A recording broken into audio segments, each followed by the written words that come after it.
Check the back seat. All right, come here. Check the back seat. Gets in your head, right? Good. Because every year, dozens of children are forgotten in the backseat of a car by a parent or caregiver. All never thought it could happen to them. But with changes in routines, distractions, or a sleeping child, it can happen to anyone. Parked cars get hot, fast, and can be deadly. So get it in your head. Check the back seat. A message from NHTSA and the Ad Council.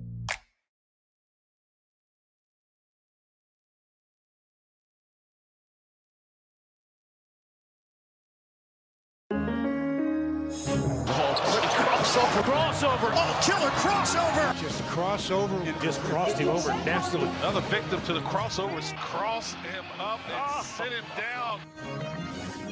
Time for the crossover powered by Everlevel Concrete Repair in Omaha at everlevelconcrete.com. Josh is inside of the... Yep, he's over there. Hello. Jimmy's here. I'm here. Here I am. Nick is here. Hi. Hi, everybody. Hello. How we doing? How you doing?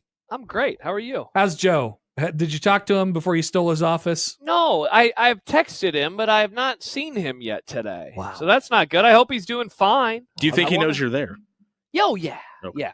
I'm hanging out in his office. You Look didn't at sound me. very confident about that. Yeah, I don't know if I believe that. No, he knows I'm here. I texted him. I said, I'm on my way. Did you insurrect his office? What if he's No! listening? What if he's listening to this right now and he just learned? You did. You Jan 6'd him. Yeah. Poll question is 1620 Zone's version of January 6th, December 17th.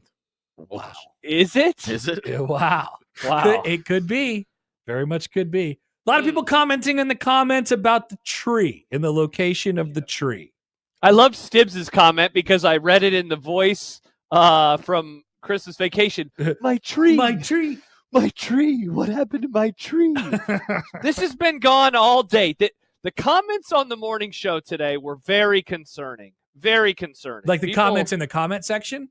Yeah. Okay. Oh, yeah. Yeah. What were they saying? People basically were questioning Gary's manhood, I think, over John Bishop removing the tree. Nick, you're the director of video. You should know what's going on in the comments. I abstain Right, I from should. all the tree opinions. I have no tree opinions. Was Gary just all the way out on it? Well, no, Gary was all the way in Gary's on the it. reason Oh, it was okay. in here. Oh, Yes. okay. Yes, Gary was all the way in on it, and John was extremely out on it and forcibly removed the tree. Now, John did a reverse Grinch. Well, he did a Grinch, I guess. I Yeah, I was gonna say- support both sides and their endeavors of the tree. You're both Now, is sidesing this- the tree? Is this true, Happer? Like, I feel like yesterday you had some fairly strong opinions about the heat and the warmth coming off of the No, tree. it turns out that it's still very hot in here Yeah, it's without just the gates tree. of hell above Yeah. my head. Yeah. Oh, okay. Yeah, So it's not the tree. So you are now back in on the tree. No, I have never changed my opinion on the tree.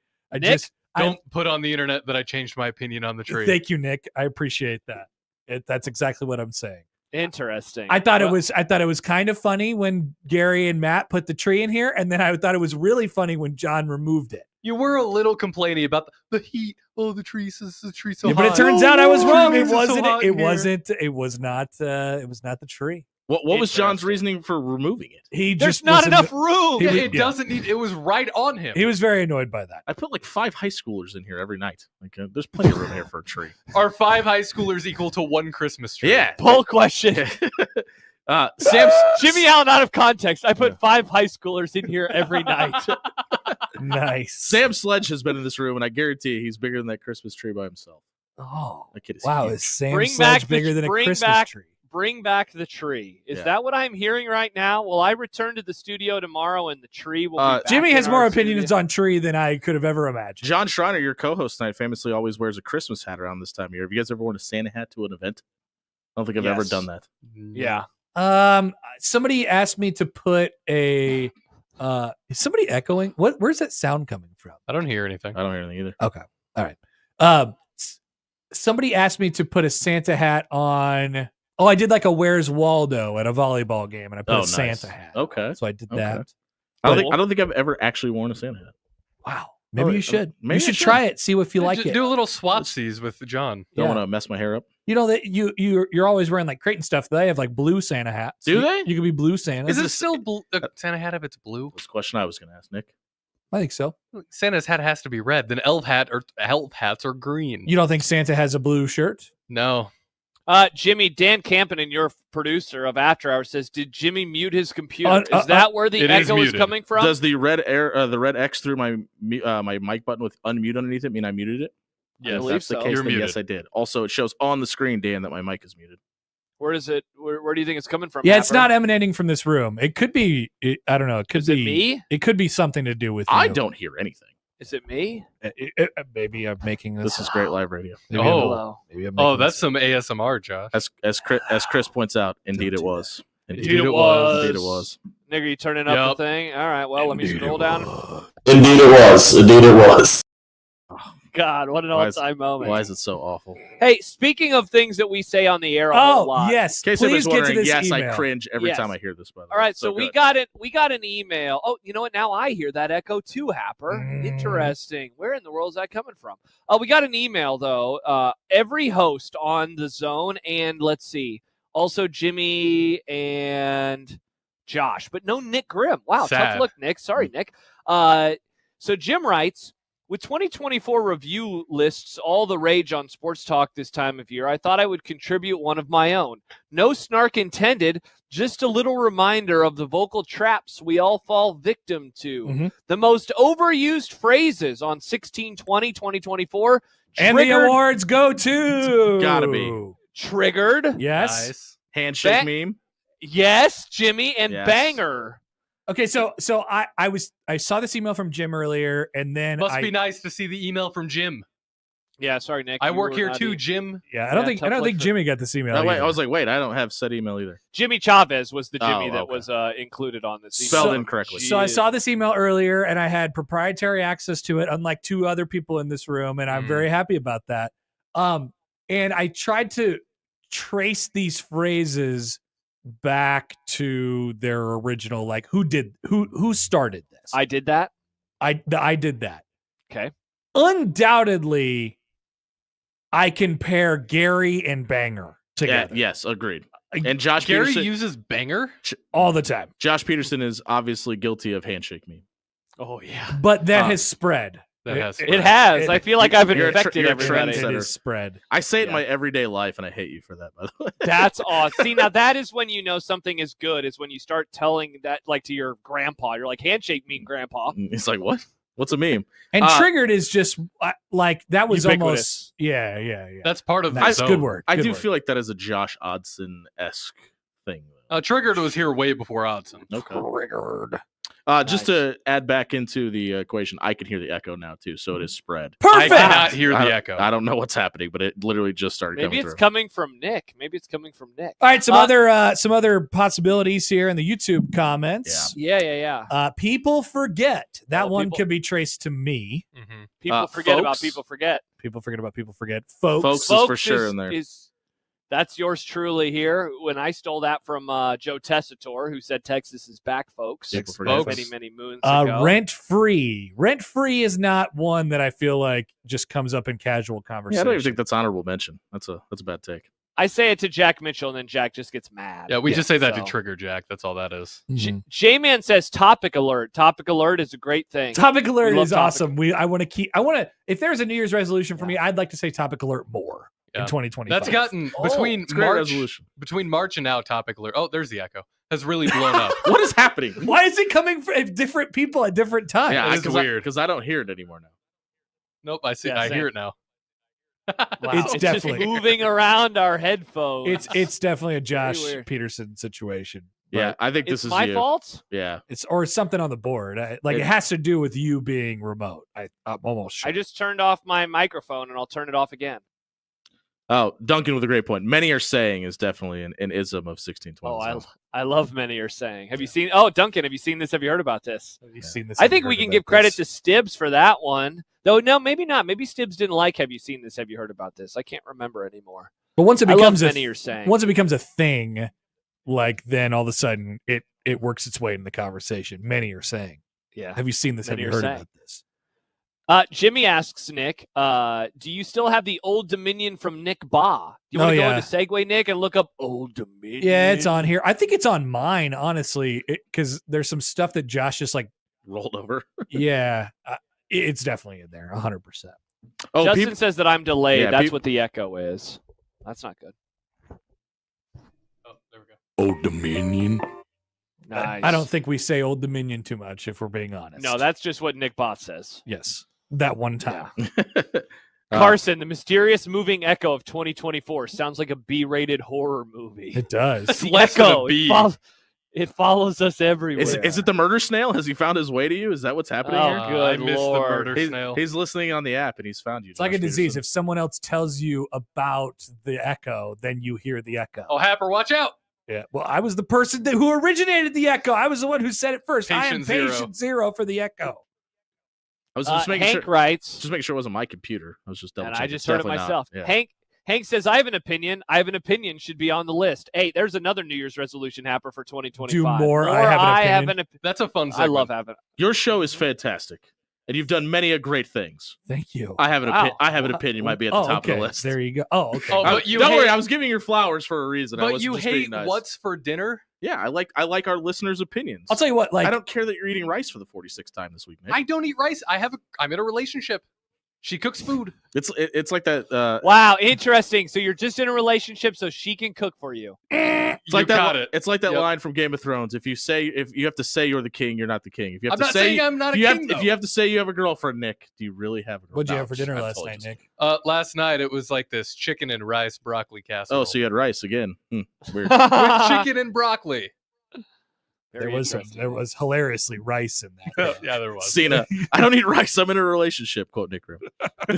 By the way, there was a little bit more from this email from Jim. He added also this less than gentle reminder that verse and verses are two completely different words. One is not a contraction for the other. To say Nebraska versus Boston College makes exactly as much sense as saying Nebraska doorknob Boston College. This is a new Nebraska thing, right? Like verse? I don't ever remember anybody saying verse. Like I don't remember anybody saying that. Really? Yeah. I hear people say verse instead of verses Really? all the time. I can't remember Oh, one yeah. time of hearing that. But yes, that person, Jim, you said it was Jim that said that. Jim is correct. There's Yeah. a distinction? Yeah. A very big one. What is Well, it? I know what the word Yeah. verse means. Yeah, but that's not the Yeah, same as Nick, verses. verse is I not know. it's not short for verses. I just thought it was another way of saying it. Incorrectly. No. It's another way of saying It's it a different, incorrectly. yeah. I guess I just usually Yeah. say like against or something like that. I try to Yeah. take verse or verses out of it. By the way, so I know that I'm guilty for a lot of the things that get repeated over and over again Do you feel guilty about it? because I end up. I mean, I have a lot of crutches because I talk To yourself way too much. and to yourself. I talk way too much on this show. It's like, especially when Josh isn't here. I'm just talking and talking and Wow, talking. Shots at Peter Krenzer.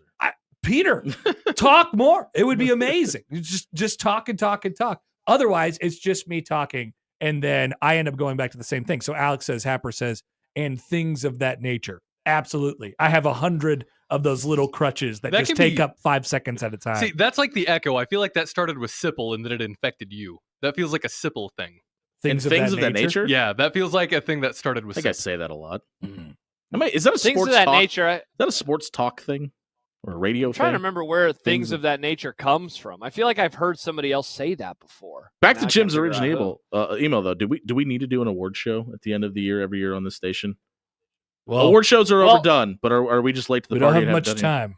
We don't have much who. time. Well, we will be, Jimmy, on Friday. We will be going through the list. Get the tomatoes. I can read you, Jimmy. You are on the list it? for As I for should this be. year. I'm You here are. enough. If you, all right, Jimmy. Well, Jimmy, you're only on the list one time. Ooh, Do is you want it- me to tell you what your list item was? The grin on your face right now tells me that it's probably something awful. So yes, let's hear it. No, all it right, was so this about is the all the way- stupid video game, wasn't it? That was like 2 years ago. No. Oh. Yeah, he would have been wrong. The on video that game's many been out years for ago. almost a year. Yeah, remember Jimmy when you said the video game wasn't going to come Didn't out? the game come out in July? Yep. No Did one it? plays No. it anymore. No one cares. See, I Anyway, played it like every day. I played one Do you and really? a half games of that game. Wow. I've been getting the itch to I play should- it No one again. ever- I go through phases. no one ever tweets about it anymore. I didn't realize people were still playing it. Poll question: do people Interesting. still tweet about NCAA 25?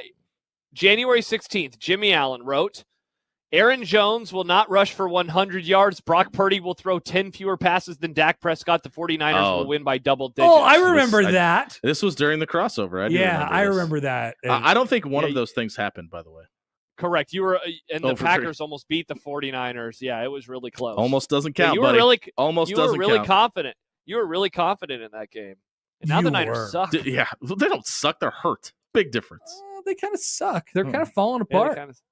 Yep. Everyone wants Kyle Shanahan to get fired or traded to the Cowboys. No, nobody wants that. Not one person wants that. By the way, I do. I would love that. How Not many- reunite with Trey Lance. How many more times Yeah. is Jimmy on the list? Like, he just said once. It was That's just that it. one time. Surprisingly, just the one time. It's only that. we should have put him on there more. I mean, Yeah. they're- Happer, would you like to go through your list items I today, don't think- or do you want to save that for Friday? Yeah, throw them out there. Why not? I mean, Okay. You I can do half and half. Just do half of I them won't be today. on the show Friday. I probably only have like 1 or 2 on there. Wait, you're not going to be on the show on Friday? Are you gone on Friday? Well, I'm not going to be on your show on Friday. Well, you'll Well, do we the do the crossover. crossover. Oh, we'll do it in the crossover. Yeah. Okay, well, you can just hold it Yeah. till then. All right. I do want to read this one where you said on February 23rd, I'm abstaining because I'm a weenie. about I Thomas didn't Fidone. say that. You said that. That sounds like something Connor Happer would say. And then on May 7th, Happer said, I'm no longer a weenie, 77. That was the grade that he gave Fidone. What was Fidone's grade on the video game? Do we remember? No. Do you know what your worst Nobody take of the year has been? Do you have one of those where you're like, oh, that's a bad Jimmy, take? it's funny you say that. When I was driving to the arena today, I was thinking, when we go through this list on Friday, we're going to have to go with the take of the year and then the worst take of the year for many of us. I don't want to pre-read it, though, so I don't want to know Okay. what I said until All right. we get to Friday. So, Fidone was sorry. 82. Wow. Okay. Well, now let me reopen it real fast just to see. You if said anybody had him 77. 82. Happer said 77 eventually. Let's see. John said 79. Nick said 72. I said 76. Odson said 75. So none of us got it right.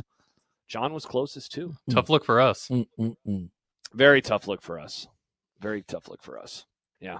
I'm excited to hear what anyone comes up with on best or worst take of the year. Yeah, we might have to do this on Friday. We're gonna do a roast our bracket. I think on we know Friday. the worst take of the year. What's the worst take of the year? Yours. That was last year. Mike Trout was this year. That was March, bud. My life's a blur.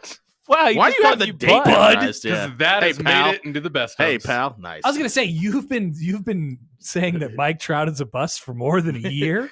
Apparently, Nick doxed me on this. So, This is great. Because like it actually hasn't aged that badly. No, it really I mean, hasn't. it's a what a hor- great take. It is a Happer says. horrendous take. It is a horrendous take. But it actually, since you said it, has not aged that horribly. And if you put it in because- context, do me a favor, Nick. If you're going to play this and best of, put the segment from After Hours. I give permission to do that, in which I said this because I talked about the longevity of his career, and we look back at it that way, not in current context. we definitely will. Yeah. See, there you go.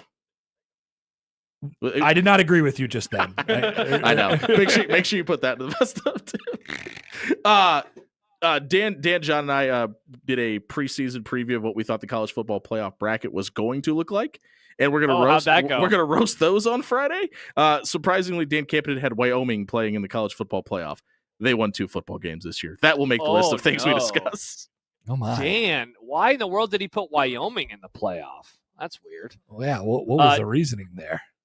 Yeah, Dave I'm Fight still says wondering. Jimmy's worst take episode will run Monday from 6A to 6P. There's yeah, enough. we can do 12 There's enough hours of them. We'll just fill up the whole day. It's fine. of the Jimmy takes. Wow, interesting. Oh, YouTube user, what will Fidone's rating on the game be next year? Definitely lower than 82, right? No, it has to be. Yeah. And what team will he be on? Oh. He'll probably still. Iowa. Sounds about right. They'd probably have a. Creighton. Oh, nice.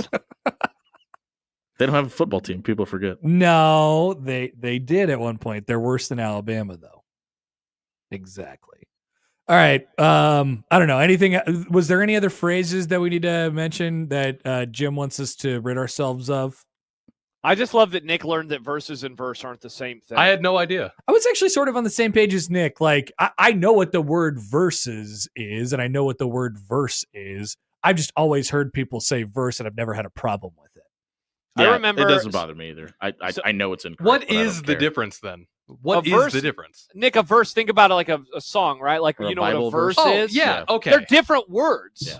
Yeah. It's like saying, what's the difference between app and apple? Like, everything. I just don't have an issue with saying verse. I thought we were talking about like how people. I just actually think it's weird that people No, say you're verses you're or verse at understanding all. it correctly. It's just not correct to say it that way. Because I was thinking like verse and verses is like written out verses, and then verse is just like the VS. No, yeah, that is even when it's VS, it is still technically verses. Okay. Yeah, you should say verses. Yeah. So, like, I remember Neil, our former boss, Neil.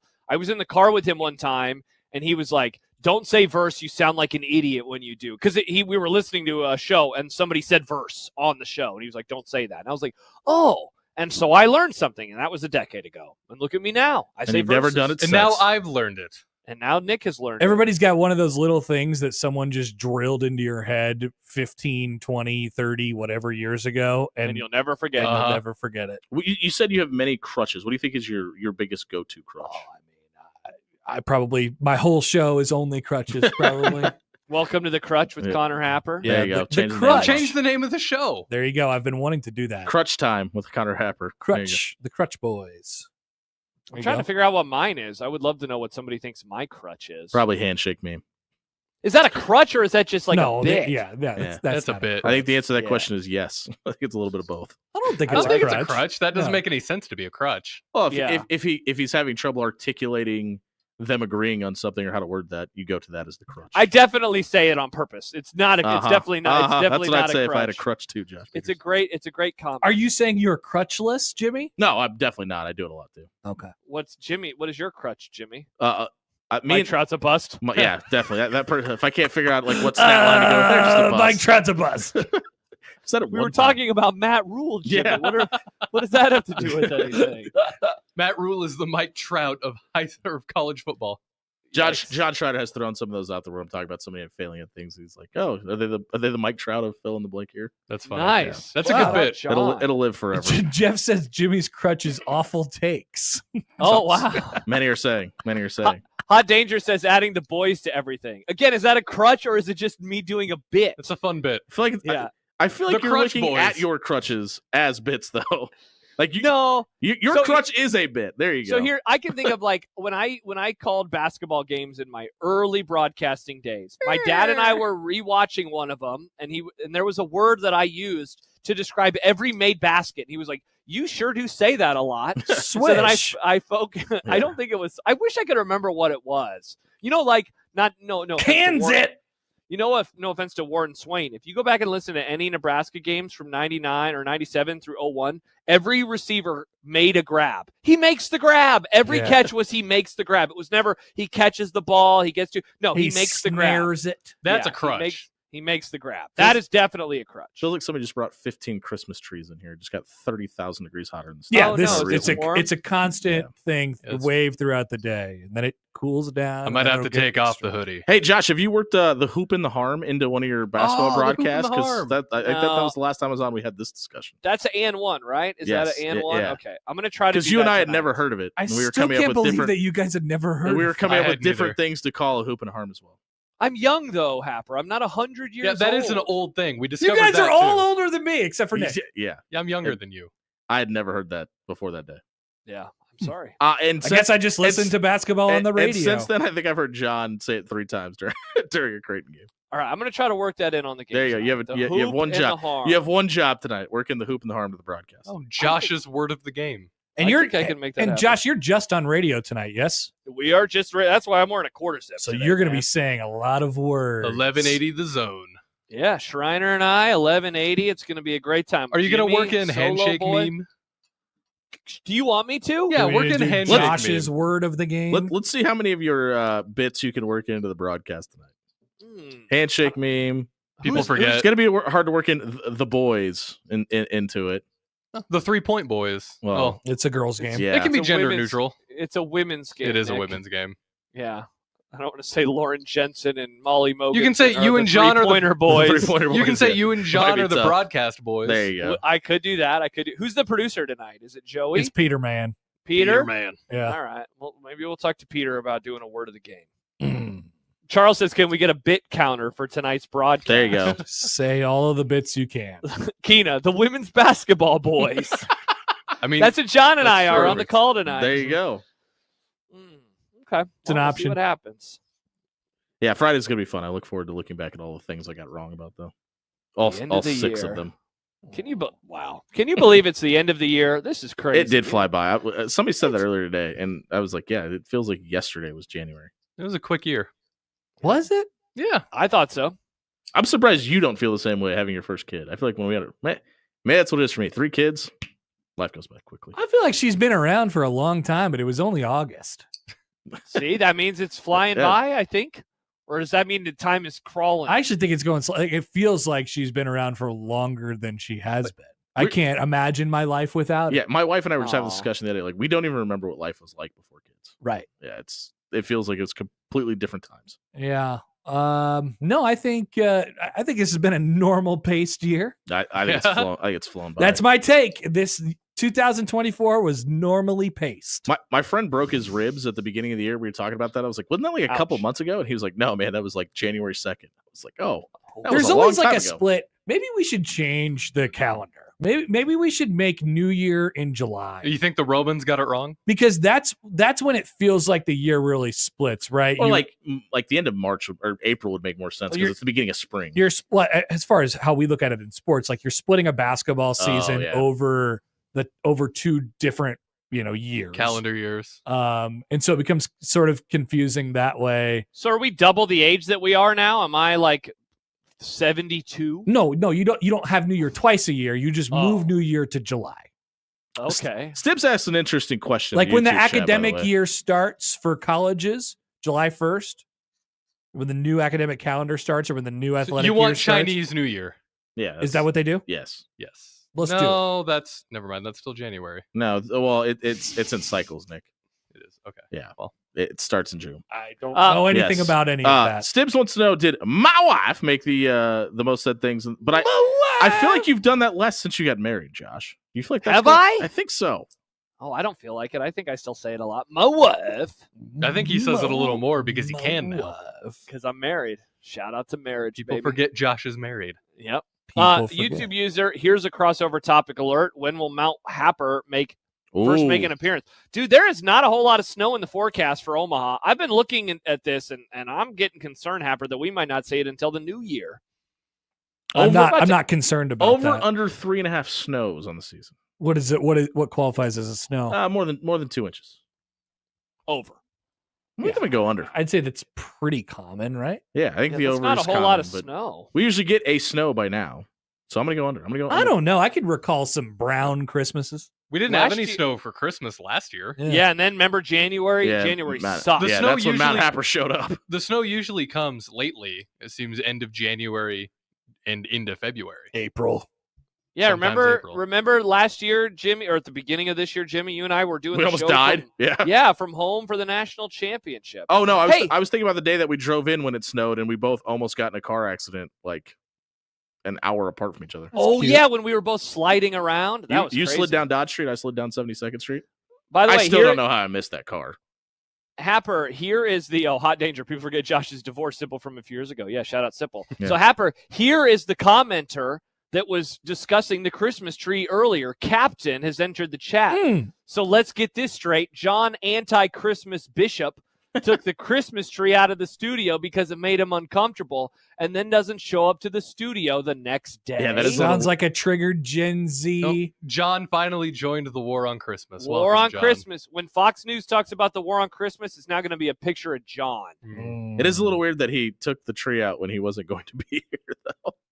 It's a very weird Hey, he thing took to it do. out at the beginning of the show. yeah, he was he- here oh, for 3 hours. That makes a little more sense. But Yeah, we did the whole show without the tree. And honestly, if he didn't take it out at the beginning of the show, I was going to take it out last night when I was done.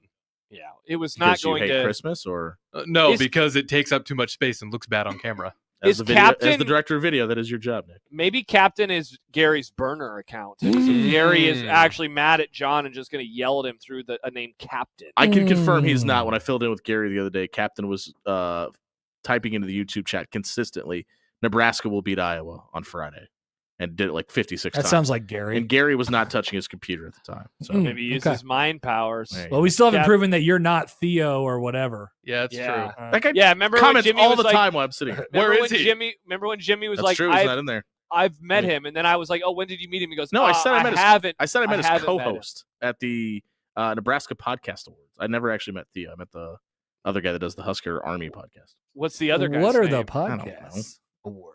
The podcast boys. The guys from No Block No Rock did it last year at Nebraska Brewing Company. It's a good time. Oh, Yeah. I like those guys. Yeah, good dudes. Mike Delaware actually left a comment in the chat about my bad sports takes a minute ago. So Delaware is a cool last name, but a bad state.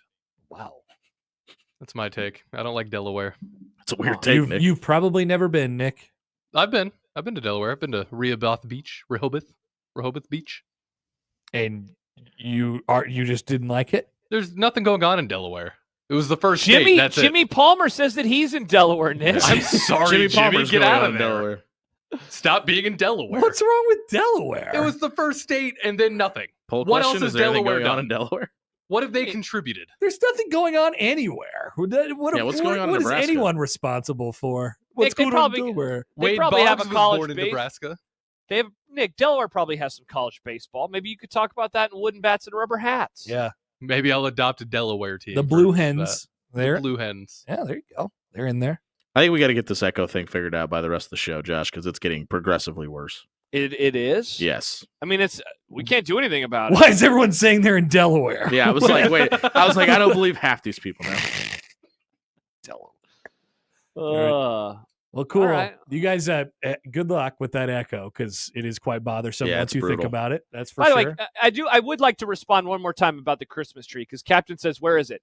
Our front desk. It was person- stolen from the lobby. Yeah, it's supposed to go there. She wants Christmas cheer. Now she has Christmas cheer, and it's not taking up space in the Zone studio. So there you go. It was literally stolen like the Grinch from the lobby in the middle of the night, aka when Gary and Matt get here. That tree got Grinched twice yesterday. Yep. So Chris there you go. Chris L. But Yes, if you Joe return Flacco it- did play at Delaware. If you're returning it to its original spot, you're not Grinching it. It's like ungrinching. It's a reverse Grinch. Yeah, ungrinch. Shout out to the reverse Grinch.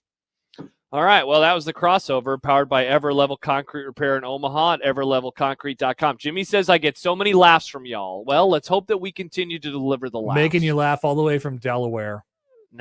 Even though Nick says that that's a mid-state. It's a mid-state. Or a below mid-state. Oh, yeah, Nick, rank your states. Yeah, give us all 50, 1 through 50. go. Iowa's number one, easy. Oh, my God. This list is already thrown trash. out the window. Yeah. All right, maybe over the course of the next 3.5 hours, Nick will rate the states 5 at a time for every segment. That'd be awesome. Nick, Ready, let's do go. this. We'll do this for the rest of the show. Let's do this before the happy hour Yeah. is done. Get Nick, ready to show before your we- work, Nick. Yeah, let's do that. All right, that was the crossover. Bye, Happer. Have Bye. a great day. See ya. All right, Jimmy Allen in today for John Bishop. I'm Josh Peterson. The program starts next on 1620 The Zone.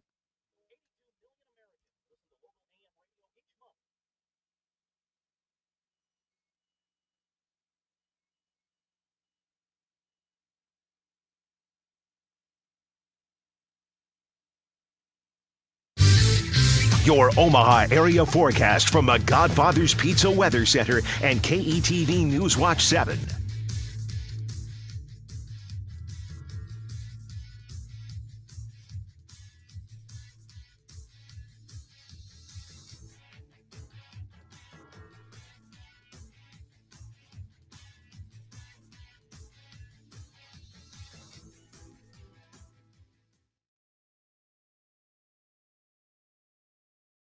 Be ready for every adventure and a new vehicle from Sid Dillon Chevrolet. Shop Nebraska's #1 volume Chevy dealer group or at SidDillonChevy.com. Together, let's drive. You are what drives us, Sid Dillon.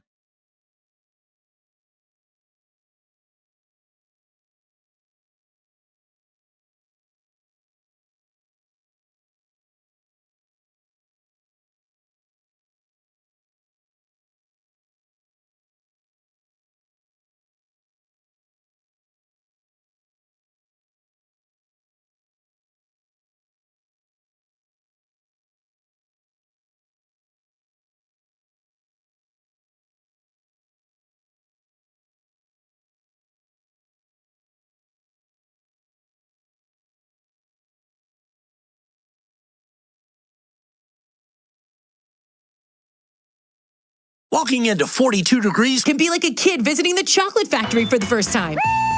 You're surrounded by a massive selection of disposables, glass, gummies, vaporizers, kratom, and Cannabis Cup winning flower strains. With our amazing customer service, you're gonna leave feeling like you won the entire chocolate factory. 42 degrees has set a standard for cannabis quality, product selection, and customer service that no other dispensary will ever be able to match. 42 degrees, buy your mom's house.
KOZN. Unsportsmanlike conduct on 1620 The Zone. Husker Athletics, Creighton, and yes, UNO. Don't miss a moment, they'll give you your fix. They're on every day from 2 until 6. Spend your afternoons with John, Josh, and Nick.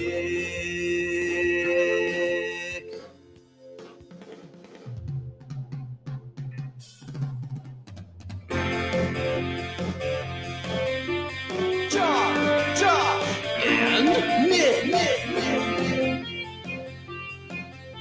They'll show you what sports talk really is. Star Wars Fiend says that John Bishop is the Scott Farkas of 1620 The Zone. Your thoughts? I don't know who that is. Christmas Story? I've seen it one time. Unsportsmanlike conduct on 1620 The Zone. Husker Athletics, Creighton, and yes, UNO. I've also only seen it one time. That's the bully. What? That's the bully kid, right? Yeah. What? What is happening I right don't know. now? So I just watched The Goonies for the first time, like Wait, 2 nights ago. Why? Why'd you watch it for the first time My now? wife couldn't believe that I had never seen it, and I was like, "All right, that was a movie. Cool." Wow, out on the Goonies. I don't watch movies where I know everything that already happens. Like I never saw Dazed and Confused till I was like 30 because I knew. Great movie. Yeah, I was underwhelmed. Dazed and Confused isn't about Anything. what It's about happens. nothing. It's about how it happens. It's just Yeah, it's and just nothing a slice of happens. It's life. just- I don't know. Jimmy, it's funny I think you it mentioned matters that. when you watch those movies because like watching it at 30 isn't the same as watching it like 8. Hey, that is an excellent point. Don't So watch Dazed and Confused when you're 8. I just looked up my Letterboxd review of Goonies. Mhm. I saw it for the first time on September 6th, 2020, the day after my birthday, Oh. COVID style. Happy And birthday! I gave to you. it 3.5 out of 5 stars. I said, never saw this until now. One of those movies where you know you're missing out, and so you kind of imagine what it'll be, and you guess wrong. I really enjoyed it, despite some stuff that definitely hasn't aged well. Yeah, I mean, I laughed at some of it. Handshake meme, Yeah. Josh and Jimmy. I laughed at some of it, but I was like, okay. Also, the part that I didn't understand at the end of the movie where Chunk and the guy that was chained up jump on or just somehow at the top of the pirate ship. Like, how'd they get up there? I was confused by a lot of that. Yeah, Sorry. it's The been, power of friendship, Jimmy. Oh, okay. It's been a while. It's been a while. So Been a while. looks like many people are commenting about this. Let's see. Travis says, so true. It's hella overrated. Wow. Because Why Not Hoiberg says A Christmas Story is fine, but it doesn't deserve 24-hour marathons on 2 channels. Interesting. I just realized I've not watched a single Christmas movie yet this year. I've seen 0. I haven't It's watched a because Christmas- most of them are bad. No, that is not true. I guess most of them, yes, because there are like a billion of them, and most of them are bad. But like the classics are great. Christmas Story, Christmas Vacation. Jim Carrey Grinch. Is it- Carrey Grinch. Is yeah, a great sure. movie. It is a great Yeah. movie. Okay, I thought you were saying it was bad. No, I love that one. We got very Batman close. Returns. People forget that's a Christmas movie. And don't say Die Hard because it's not a Christmas It isn't. movie. Yeah, Everybody chill. Captain said, oh, it's just, man, Captain is just so on John and moving He's the tree tree. pilled. Yeah. Dude, he's tree triggered is what he is. This is wild. What has been going on in the YouTube comment section lately? Everyone is just angry about everything. Why isn't anyone happy these days? It's the Just be holiday happy. season, folks. Nebraska's in Yeah. a bowl game. You should be stoked. Look at that. Nebraska's in a bowl game, and we're here hanging out doing a radio show. This is great. It's not snowing yet. There's not 2.5 inches of snow on the Well, ground. thanks for jinxing it, Josh. No, the snow has not arrived yet, Nick. It's totally fine. Headley points out that Jesus Nick would be in on Christmas movies. Good point. Oh, I'm not putting that graphic on the screen. I'm not going to pull a John Bishop. Nick, You're are not you going to about pull to a do John it? Bishop? Oh, I but don't it know what looks you're like talking Nick- about. Yeah, it looks like Nick is about to do it. Headley, oh, there it is. There is Jesus Nick. Headley adds, I am happy. I love you all. Well, that's just great. There you go. Thanks. Love for you that. too, awesome. Headley. Yeah, there you go. You know what else we love, Nick? Grum down? The Grum Down, brought to you by the Rooferees at John Higgins Weather Guard. And Nick, don't you like it how it's not a whole bunch of tiny little zone logos Did on you the make page? that in Canva? No, that's the old one that I still have on Oh. my computer. That, wow, Maybe that looks better without the tiny zone logos. doesn't it look way better? Crazy. Remember when I sent it to John and he was like, how do you have it? And I was like, because you sent it to me. Anyway, it's time for the Grum Down, brought to you by the Rooferees at John Higgins Weather Guard. Jimmy is in, who is ready for some bad takes. 4 hours Jimmy, of it, folks. It's the end of the year, man, so you got to give us your finest. Okay. Your finest of the skunk is what we're hoping for today. Let's see how bad we can stink up the joint. Not a marijuana conversation. Dante's Inferno, another portal Divine entry. Comedy reference. Yes, exactly. Good job, Nick. Have you updated the portal graphic, Nick? Is Dante Dowdell? Oh, okay. I will add him. We'll have that in the new portal graphic at some point in time. We continued the conversation that we had yesterday about the needed fix, or will there be a fix for the college football playoff and the college football in general calendar. We can dive into that. I saw a tweet earlier today, Jimmy, right before we started, pretty much from Sam McCune of the World Herald, that we could use as a jumping off point for that discussion. Yeah. Michael Bruntz is going to join us, of course, in the 3 o'clock hour. Nick, he's 3:30, right? I don't have the board in front of me. I always forget. Yes. He's 3:30, 3:15. He's 3:30. He's That's 3:30. what I thought he was. All right, so Bruntz will join us. And now we are, 11 days away from the bowl game. So maybe we'll talk a little bit about the bowl game, or maybe we'll just talk more portal stuff. So we'll do that with Jimmy and Bruntz, rather. But speaking of Jimmy, the 49ers are garbage. We just mentioned this in the crossover.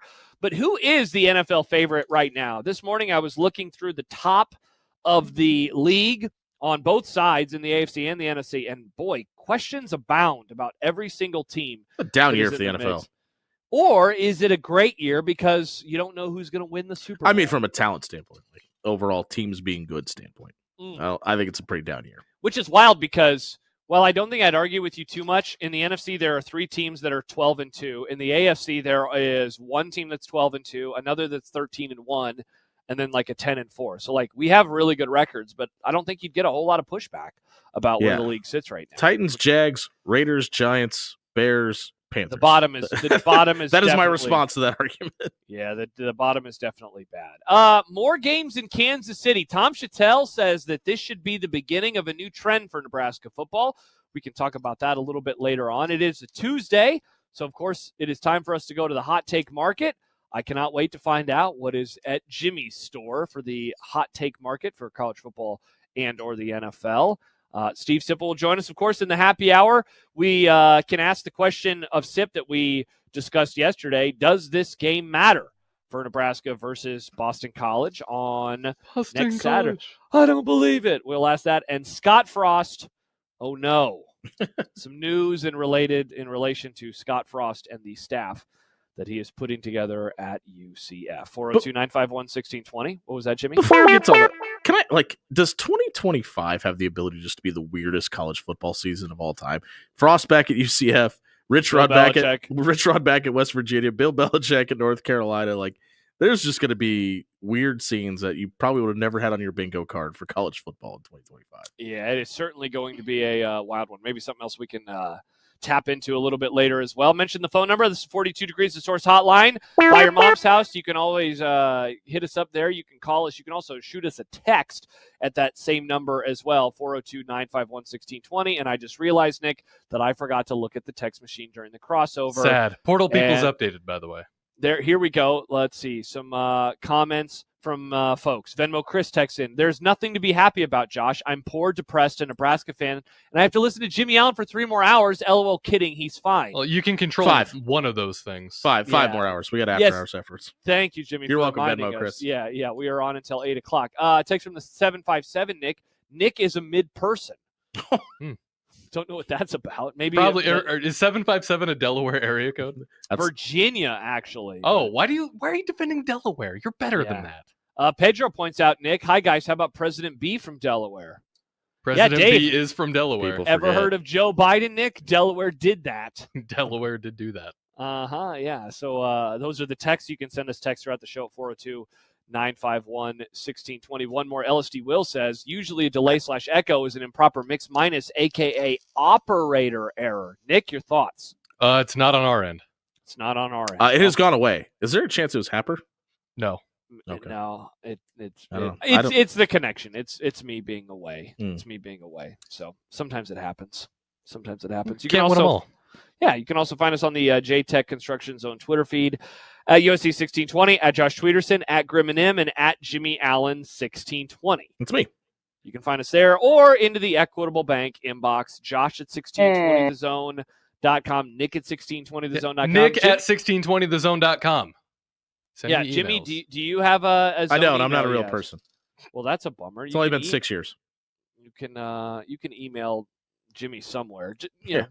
Just guess. Just start writing Yeah. emails, and maybe you'll find him eventually. But you can find him on the Twitter feed, as we mentioned. We talked about it a couple moments ago. Dante Dowdell, no more. Well, at least for now. Obviously, there's a chance that he could return to Nebraska. I don't want to ask the question, Jimmy, of like, is this a surprise? Because nothing is a surprise. Like, no move can happen that would be a surprise. But what do you think about this move from wow, that's interesting. He led the team in rushing touchdowns. He was the starter or starter adjacent all season long. He seemed to improve, I thought, at least over the course of the year, especially at the end with the new offense. Didn't so seem again, like Holgerson loved him though, right? Like, why do you think that? Just because of the Emmett Johnson stuff and how much more Emmett was getting playing time as soon as Holgerson got here. And it's hard to not make the connection to when Holgerson was talking about, hey, I told the running back coach, got to make sure they're hitting the hole, that wasn't pretty much a direct reference to Dante Dowdell, considering he was the main back for the majority of that portion of the game. Yeah. I don't know. Maybe you're right. I thought that him and Emmett Johnson, it's funny because on one hand, I want to say they could have been a really interesting 1-2 combo for Nebraska next year. On the other hand, I really hope that Nebraska recruits over them and that they would not end up being the 1-2 combo. Well, and you have to wonder in this day and age of college football where the transfer portal is what it is and NIL money is what it is, how many people want to be the 2 in that 1-2 punch? And are they willing to sit there and be that guy? Yeah. And so he moves on.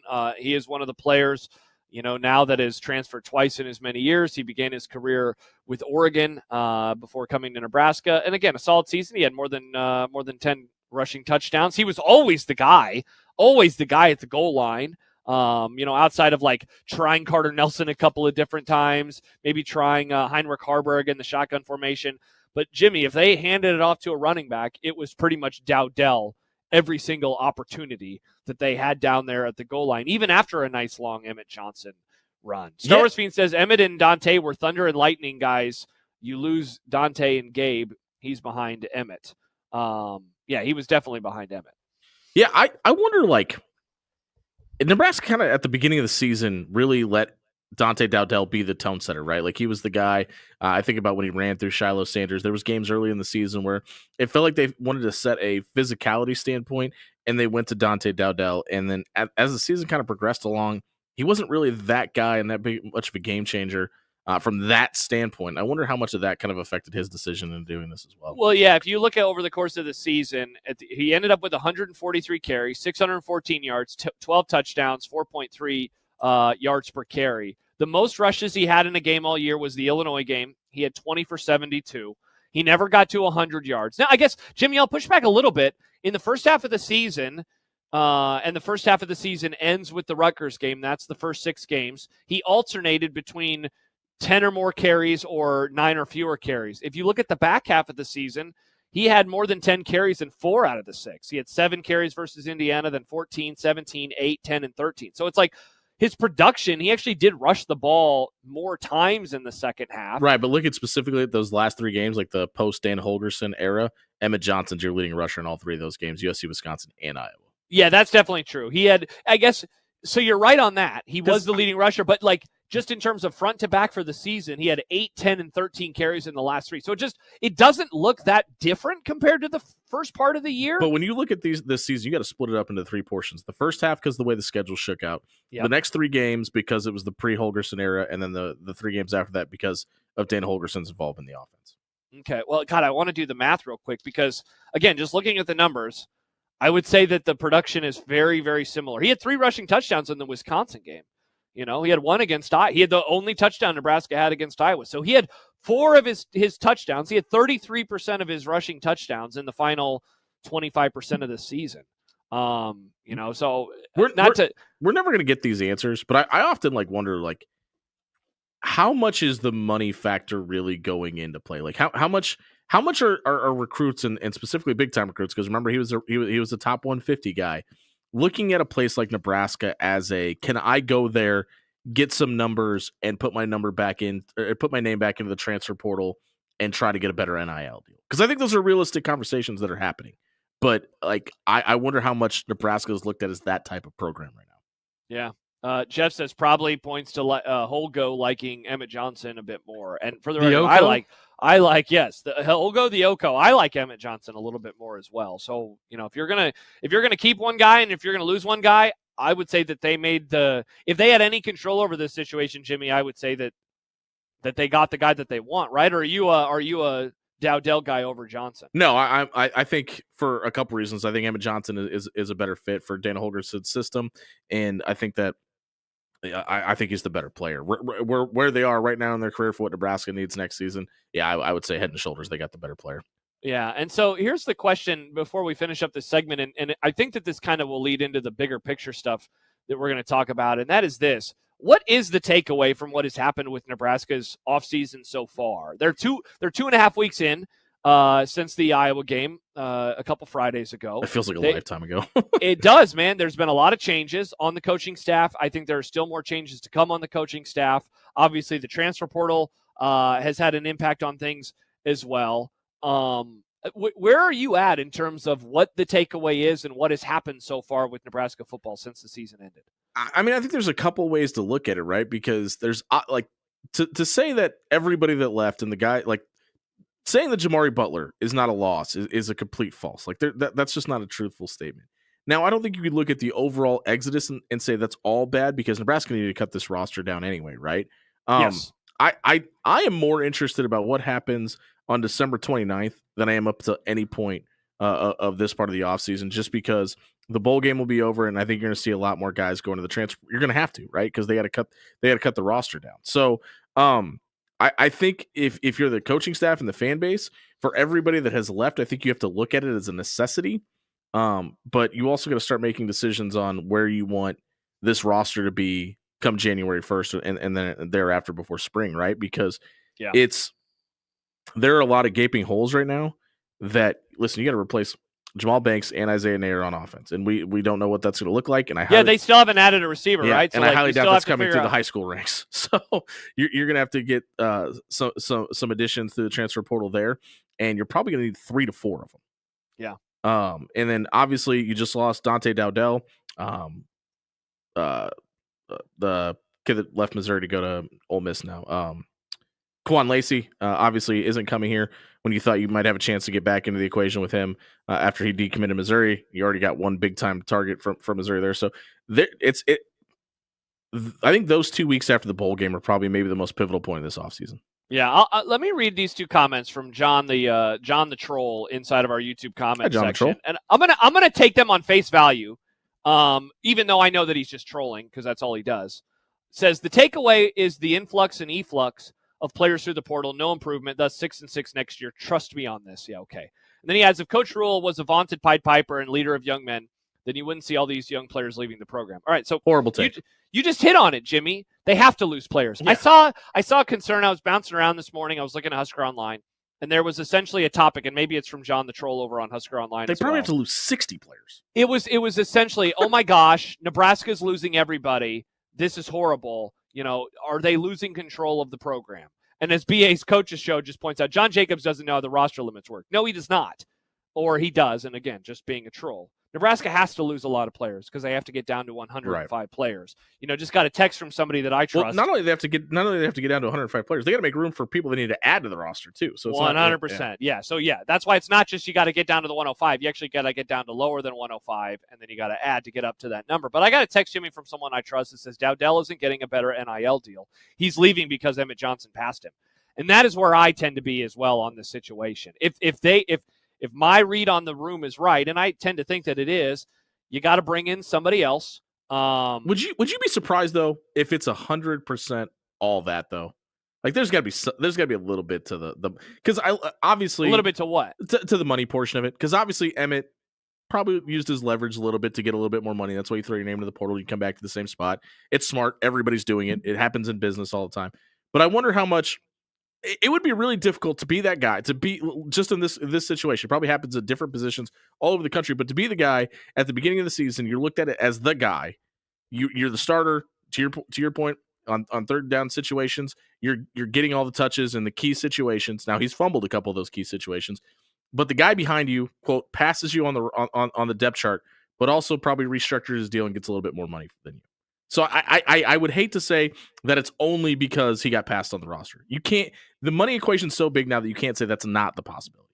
Yeah, but I mean, where is he going to get that bag from? I guess would be the question that I would ask. Like what school is out there that's looking at him at Dante Dowdell right now? The guy can't break free. In terms of he gets through the line and he's unable to score a long touchdown. And to be fair, so is Emmett Johnson. Neither of these players is like some game breaking player. But he looks like he has the potential to get there though, to add that extra gear more than Dante Dowdell does. 100%. And so, like, ultimately, to answer that question, like, I can't say for sure. I'm guessing that somebody has absolutely thrown out, potentially more money for him.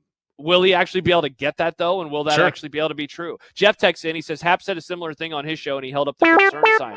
Yeah, and he did. I heard that earlier on today's show. I just maybe I'm just reading the situation wrong right now, but they do have to lose a certain amount of players. Well, no, I think you're right. I think you're right. I just don't think we're at a point in college athletics where we can say it's cut and dry. It's playing time. It's the money. It's the roster situation. It's never going to be just one of those things.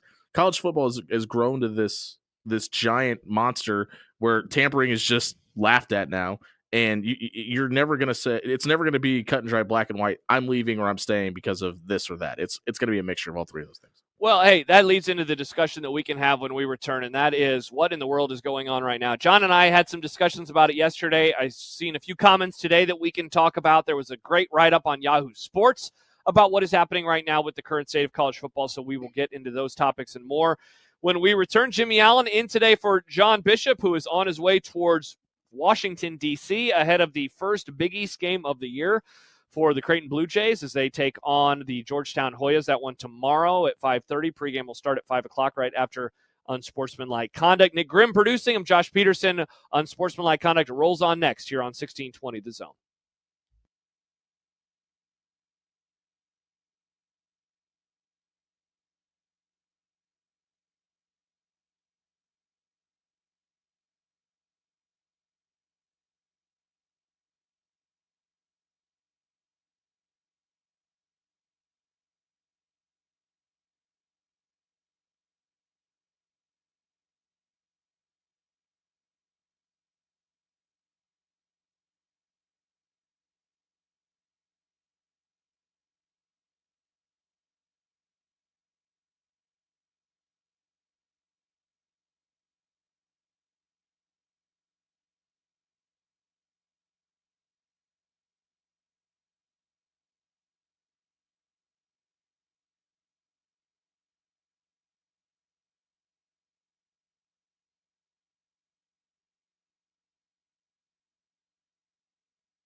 Alongside Jimmy Allen, I am Josh Peterson, Nick Grum, our producer. It's Unsportsmanlike Conduct on this Tuesday, December the 17th, on 1620 The Zone, 1620thezone.com, zonetv.live, or you can hang out in the YouTube comment section as well. We're talking about...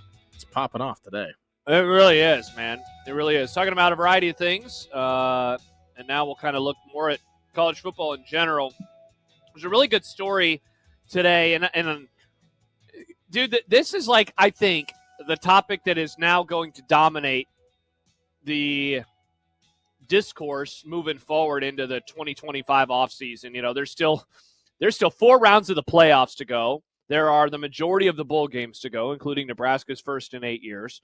Obviously, a national champion will be crowned, but that's over a month away. Then after that, there will be the second signing day. But I feel like this December and what we are going to see and all of the things that are happening right now, this is going to dominate the discourse. And that is, how do you fix, if there is a fix, how do you try to fix what is happening in college football right now? Ross Dellinger had a great story titled, "His Expanded College Football Playoff Arrives. The sport's chaotic realities are on full display." And then a quote from a coach, "It is absolute bedlam." And inside the story, it talks about, I mean, really, the things that we have been talking about over the last few days. And that is, wow, isn't it crazy that you have like this postseason and you're also having players opt out? Obviously, the Penn State, the backup at quarterback over the weekend. I think that is that and Marshall, right? Am I missing something? It seems like those two stories happening are the things that really kicked this conversation into a higher gear. And I know around here locally, we're kind of dealing with, for the first time, you know, since Nebraska had made a bowl game in so long, we're dealing with the fallout of what happens when you can opt out of games, which we actually haven't seen yet, right? But mainly when you hop into the portal. But it seems like, in particular, again, Prebula, right, is the name of the Bo Prebula, Prebla. I think it's Prebla. Yeah, the backup for Penn State, and then Marshall opting out of a bowl game. Those, it seems like, have kicked this conversation into a much higher gear. Yeah, and unfortunately, I think this is going to be more the norm until you get concrete contracts that run from date to date. If that ever even becomes, from a legal standpoint, a thing. It feels like once you've opened up the can, you got to let all the worms out, right? When we talk about paying, NIL is turned into pay for play. Like we can't make it seem like those are two different things. But here's the thing.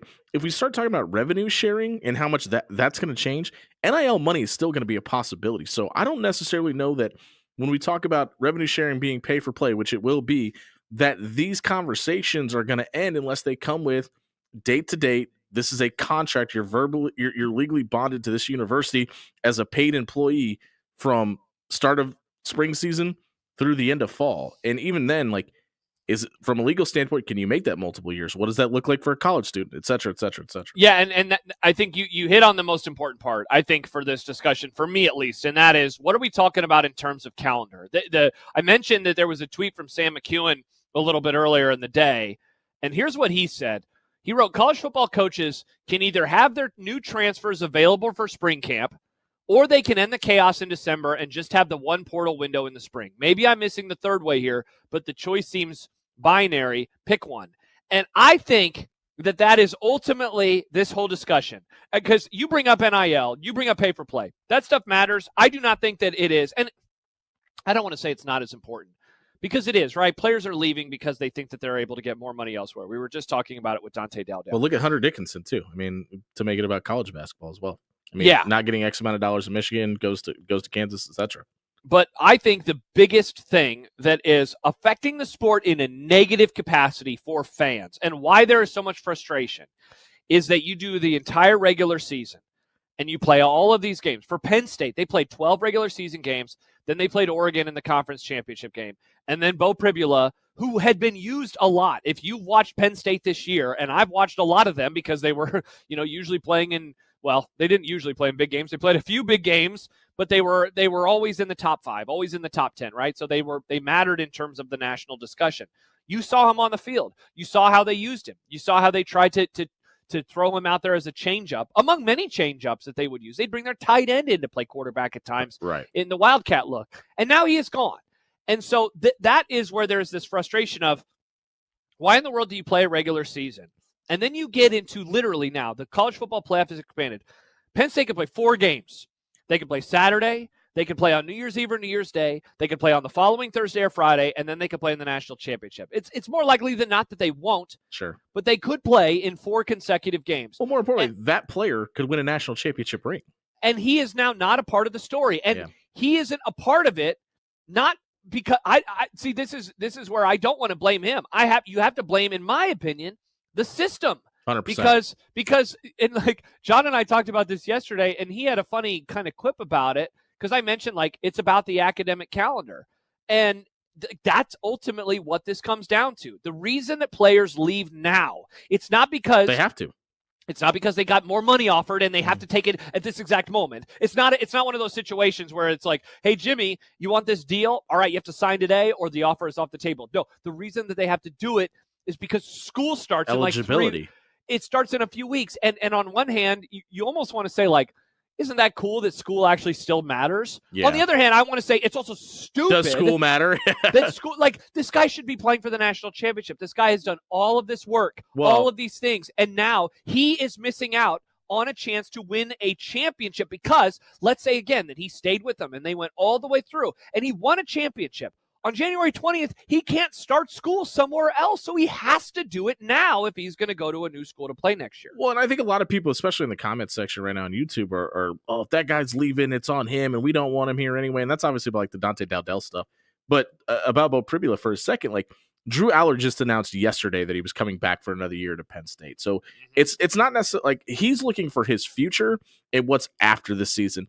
And everybody, whether they're at Iowa Western Community College or Penn State, their ultimate goal is to get to the NFL. And if that's your ultimate goal and you feel like the guy that's in front of you is going to impede your ability to do that, it is in your best interest to find somewhere else to play. And I know everybody's going to say, well, back in the 80s, that's not how teams won championships. That's not how college football works anymore. Correct. It's a different era now. Yeah, and I'm sure Bo Pribula is a guy, to your point, who's had a ton of not a big part, but a part in the success of this team this season. Yeah. Would have loved to run out and finish out and play in the college football playoff. But if that means that he's not going to play football for a whole nother year, isn't it in his best interest to find somewhere else that he could start, put stuff on film, and try to get to the next level? Yeah, I think so. And so going back to the Sam McEwen comment, I wonder where you ultimately fall on that, because he says it right as of right now. I don't think that there is a third option unless you and I are missing something here. He says college football coaches, again, can either have their new transfers available for spring or they can end the chaos in December and just have one portal window after the spring.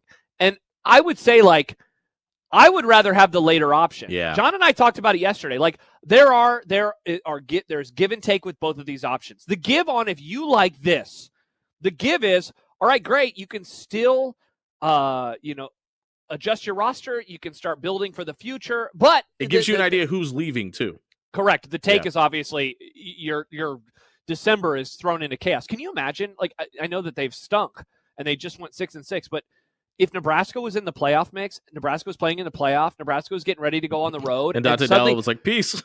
Bingo. A guy who led them in touchdown rushes this year. What if Dante Dowdell was like, sorry, I'm not going to be on your roster for the playoff games? And so, like, this discussion is always so interesting to me because locally we're almost just hasn't watching. Mattered. We're to go back to A Christmas Story. We're watching the train set in the store, like watching it go by. Like, I have opinions about that train set, even if I don't get to play with it myself. Nebraska can have opinions on things, and Nebraska fans can have opinions on things. I have an opinion.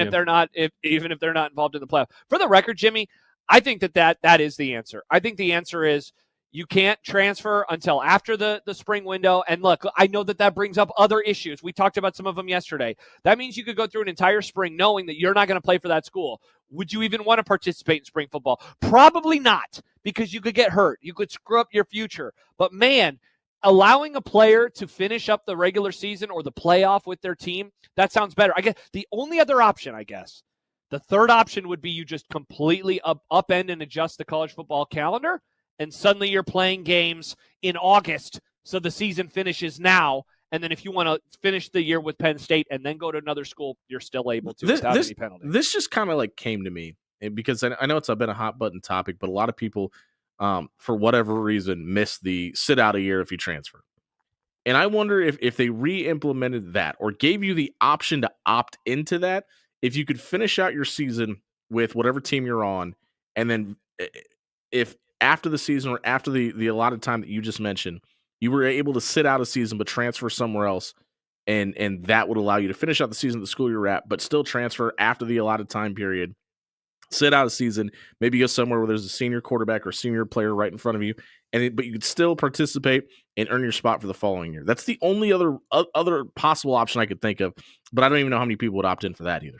Well, Adam texts in Jimmy basically the same lines. He says, I'm telling you, reinstate the 1 year sit out and this madness goes away. You can keep NIL and pay players. They just have to sit out if they transfer unless their coach leaves to keep it fair. Is there a world where let me take this comparison a step further. Scott Frost, he is at UCF. Yep, that's they announced he's coming to Nebraska, right? He's like, I'm going to finish out the season there, even though I will be going to my next school. And then he does it. Like, is there a way where Pribula, for example, could be playing for Penn State while enrolled in classes at UCF? At UCF, let's just keep the comparison going, right? At UCF, but then he does not play in the 2025 season. Would he take that trade?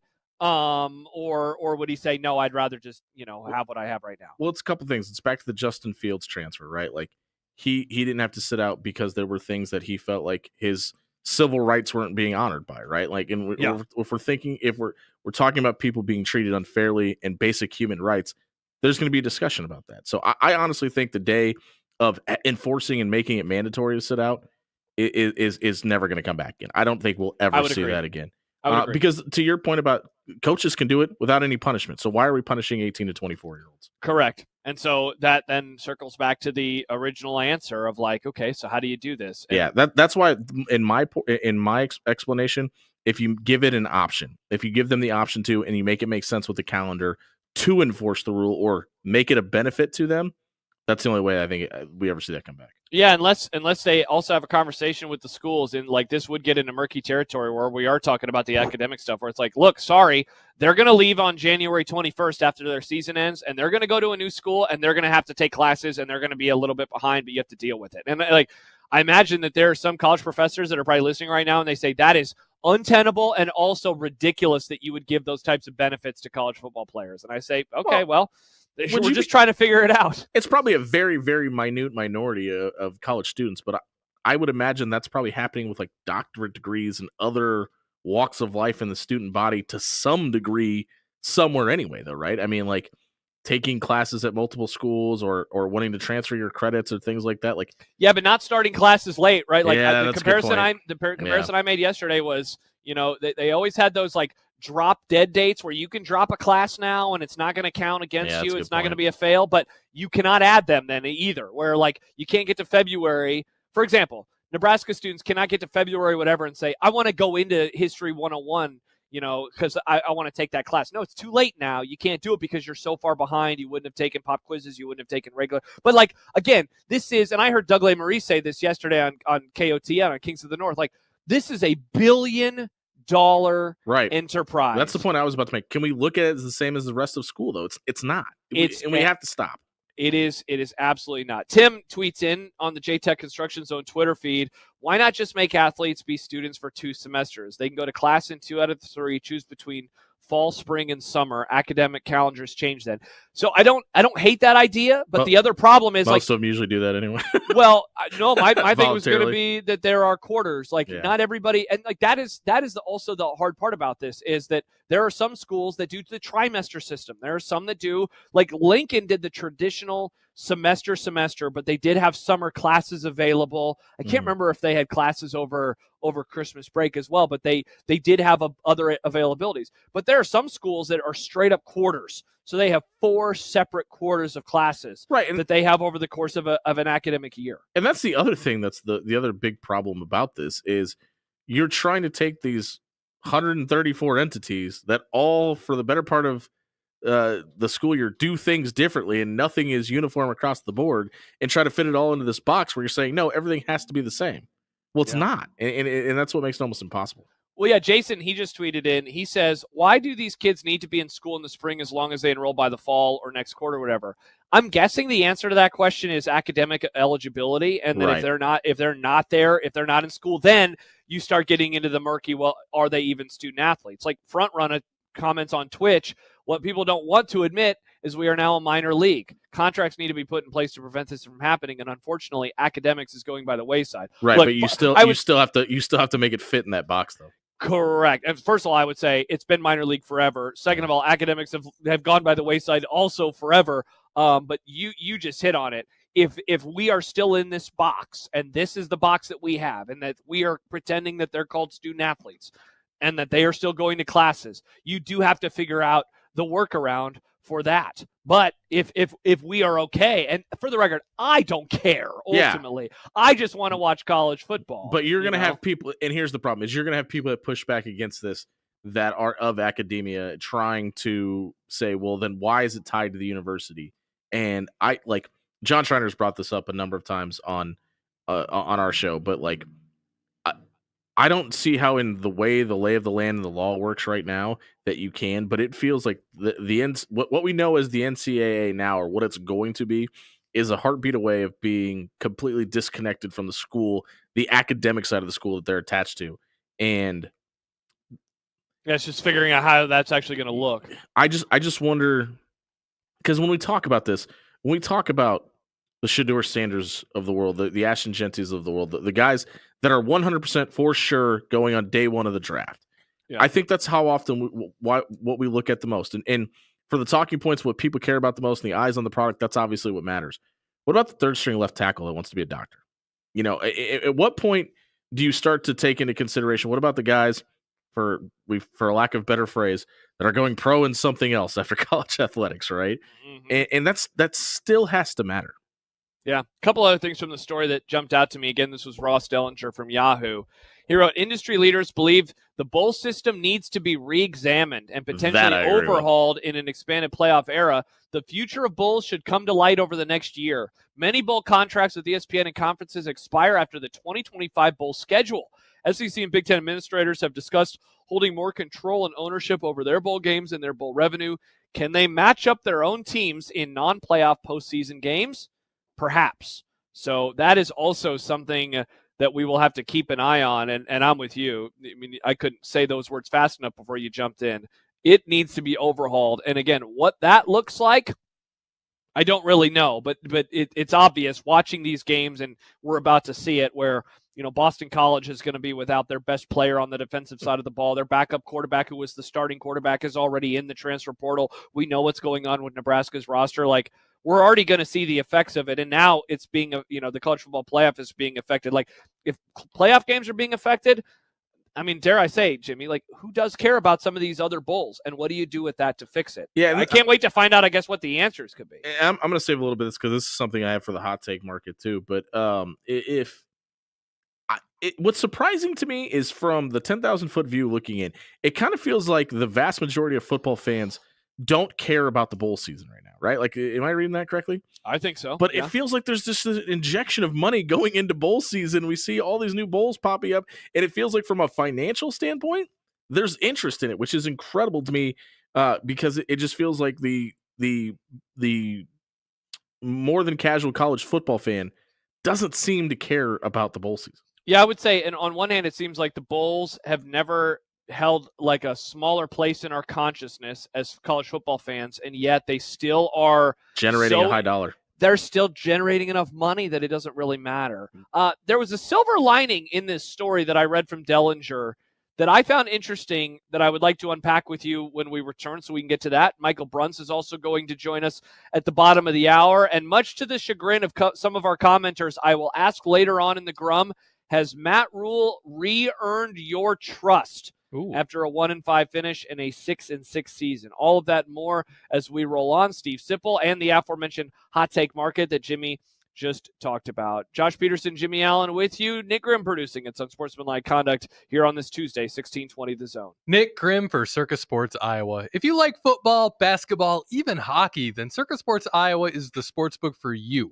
Not only do they have lines for both pro and college games, they also feature live in-game lines that update every break to put you in the middle of all the action. So many props to keep you locked into every second of every game. And of course, Those tight money line splits that are crafted and curated and fine-tuned to get you the most out of every line.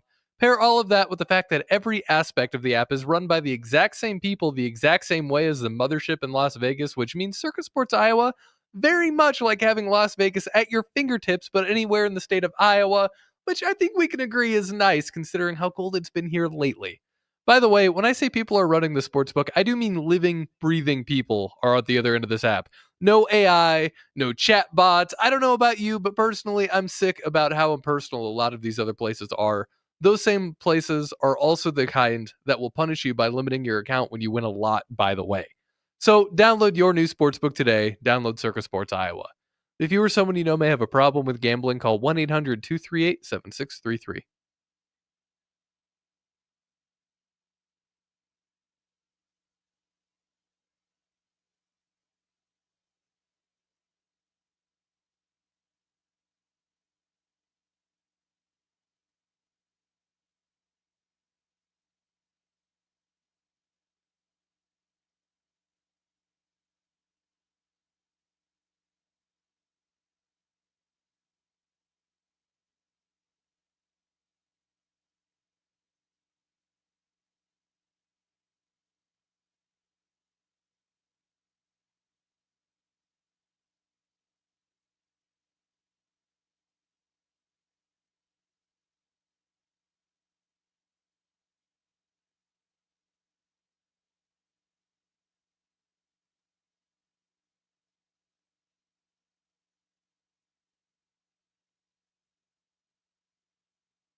Josh Peterson, Jimmy Allen with you on this Tuesday. A reminder that I'll be on the call for Creighton and Wyoming tonight with John Schreiner over on 1180 The Zone. I'm stealing away Jimmy's co-host. What a shameless plug. For the evening. After Hours coming up right after us at 6 o'clock.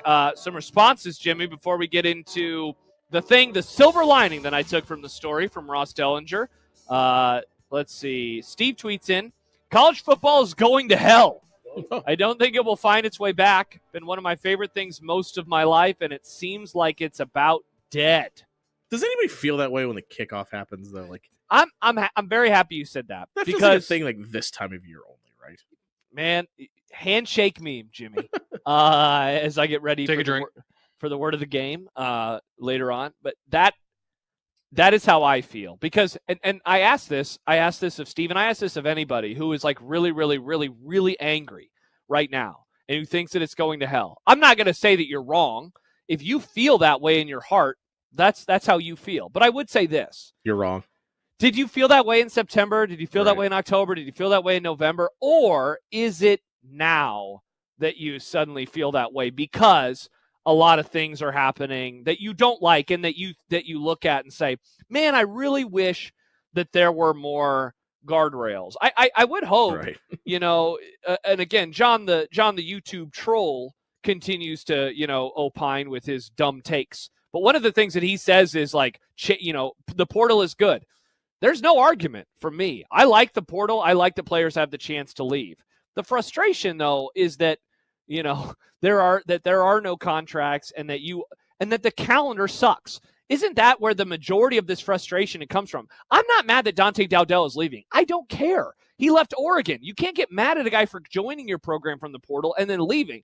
The frustration is we wouldn't like it if right before the playoffs in the NFL, if, CJ Stroud was like, see you later, Houston. I'm going to, Detroit. That would be really annoying if that happened, and we would all admit that. So, what was this person's name that asked this question? Sorry, which one? That said we're going to hell.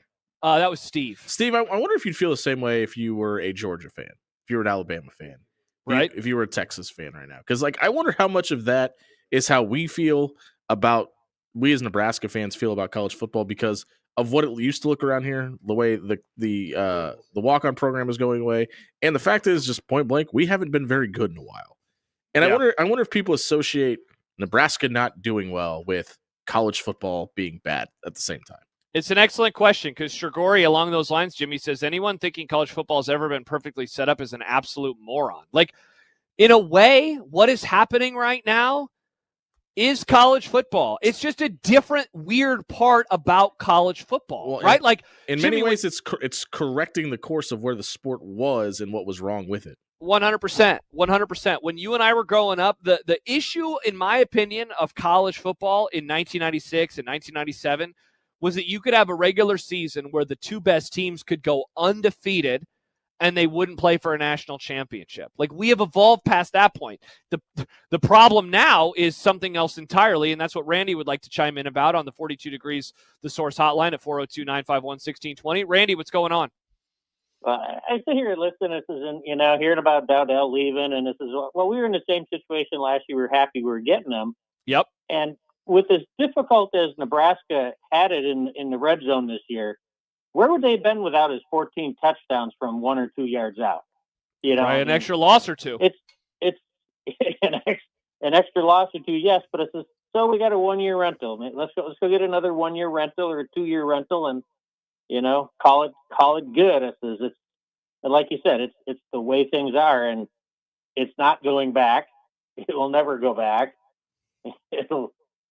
This is what we have to deal with. Well, Randy, the thing I'll caution you with that, though, is how much different is that than a guy that sits on a bench in the 4th or 5th spot in the rotation, and then finally it clicks for him in his senior year?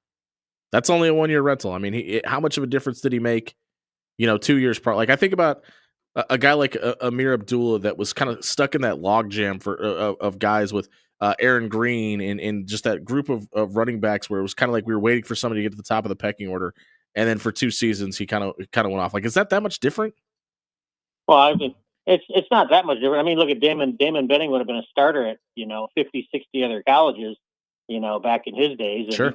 he decided to sit at third string. This is behind a couple of All-Americans. Yeah, but and I think that's the point I was just trying to make. And Randy, thanks for the phone call. That's the kind of the point I was trying to make. Is like, yeah, that's how it was done back then. But there was only 6 games on TV back then. You weren't getting the exposure that you're getting now. And I don't want to speak for DB, but like, and maybe it wouldn't have been different for him or a plethora of other guys. But you were kind of stuck where you were because you didn't have very many options if you wanted the exposure across the country. Yeah.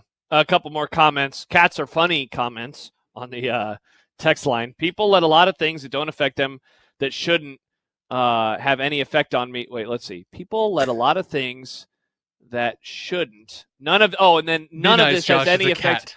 Well, that's true. Thank you, Nick. It's hard to write periods or commas. None of this has any effect on me, my life, or my fandom. And that's why we're all different. Some people look at what's happening right now and they're like Steve and they say the sport is going to hell.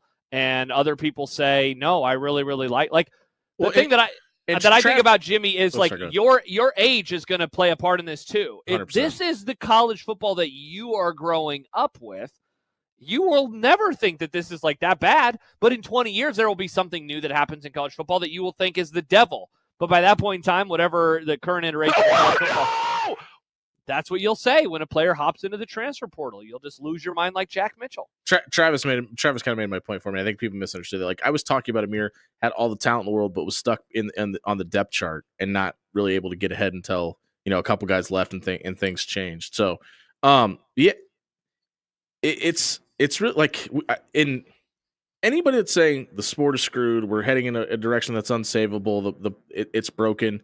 The TV ratings in the sports book would disagree with you. Like, bets are at an all-time high, viewership is at an all-time high. So, like, saying that it's unquestionably, an issue, I think is just a false statement. I mean, the question is, will that continue ultimately? Yeah. Like right now, we're all still here. Is there? I don't think that there's a breaking point for me, but maybe there is. I certainly don't think that there's a breaking point for a lot of the people in my life. But again, maybe there is. That's the. I'm guessing that we don't have a whole lot of people that listen to this show that also have stopped watching college football. But in a way, I would like to hear from these people of like, hey, has the sport changed and pushed you away to the point where you actually have stopped watching? Call us on August 30th and let us know. Because like, as much as I get angry at things, that has happened in whether it's a sport or a league or whatever, like, dude, I'm still there. I'm still there on Saturdays to watch college. I'm still there on Sundays to watch the NFL. We didn't have a chance to get to the silver lining from the story. We can do that a little bit later. But when we return, Michael Brunts will join us. We can talk about some of the moving and shaking that we have seen it with Nebraska's roster, some of the positives, some of the negatives about the portal, and get his opinion on what has happened with Nebraska in the 2.5 weeks since their regular season came to an end versus Iowa. He's Jimmy. I'm Josh. It is Unsportsmanlike Conduct on this Tuesday, 1620 The Zone.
Here's a story of a man named Brunsey who covers Husker sports, boys and girls, like football and basketball, even weightlifting, like front squats and curls. Then one day, good old Brunsey called a talk show, and acting on what they thought was a hunch, John and Josh wanted to start a family. And now we get to talk to Michael Brunts. It's Michael Brunts. Michael Brunts. Now we get to talk to Michael Brunts.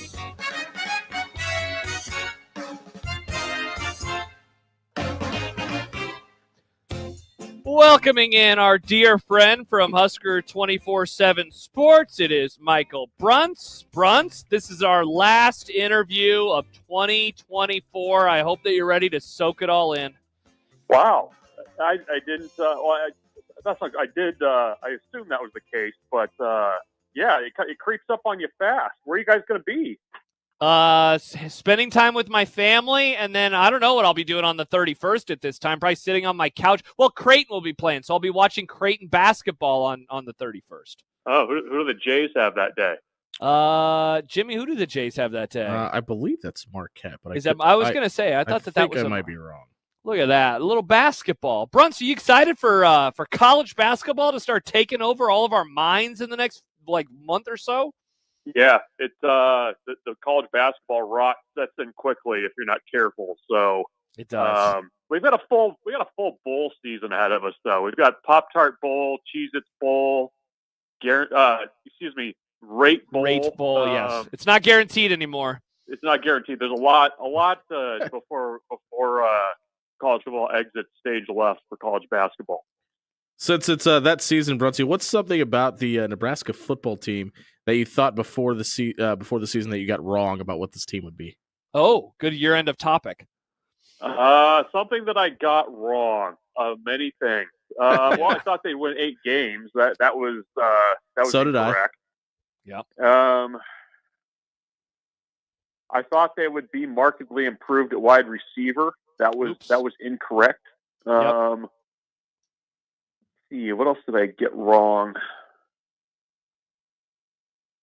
I think those are the big ones. Probably. I think I talked myself at the beginning of the season. I talked myself into marked improvement from the most of the skill positions. So definitely wide receiver. I think I was okay with kind of the direction that running backs were heading, although there was a little bit of doubt in my mind there. But I think I was I whiffed most on wide receivers. I think that group has been the most disappointing. Michael Brunts joining. Oh, sorry. Well, it's interesting too. I would be curious. It felt like it was like a July topic, like when it was kind of like what is a good season for Dylan Raiola look like? Yes.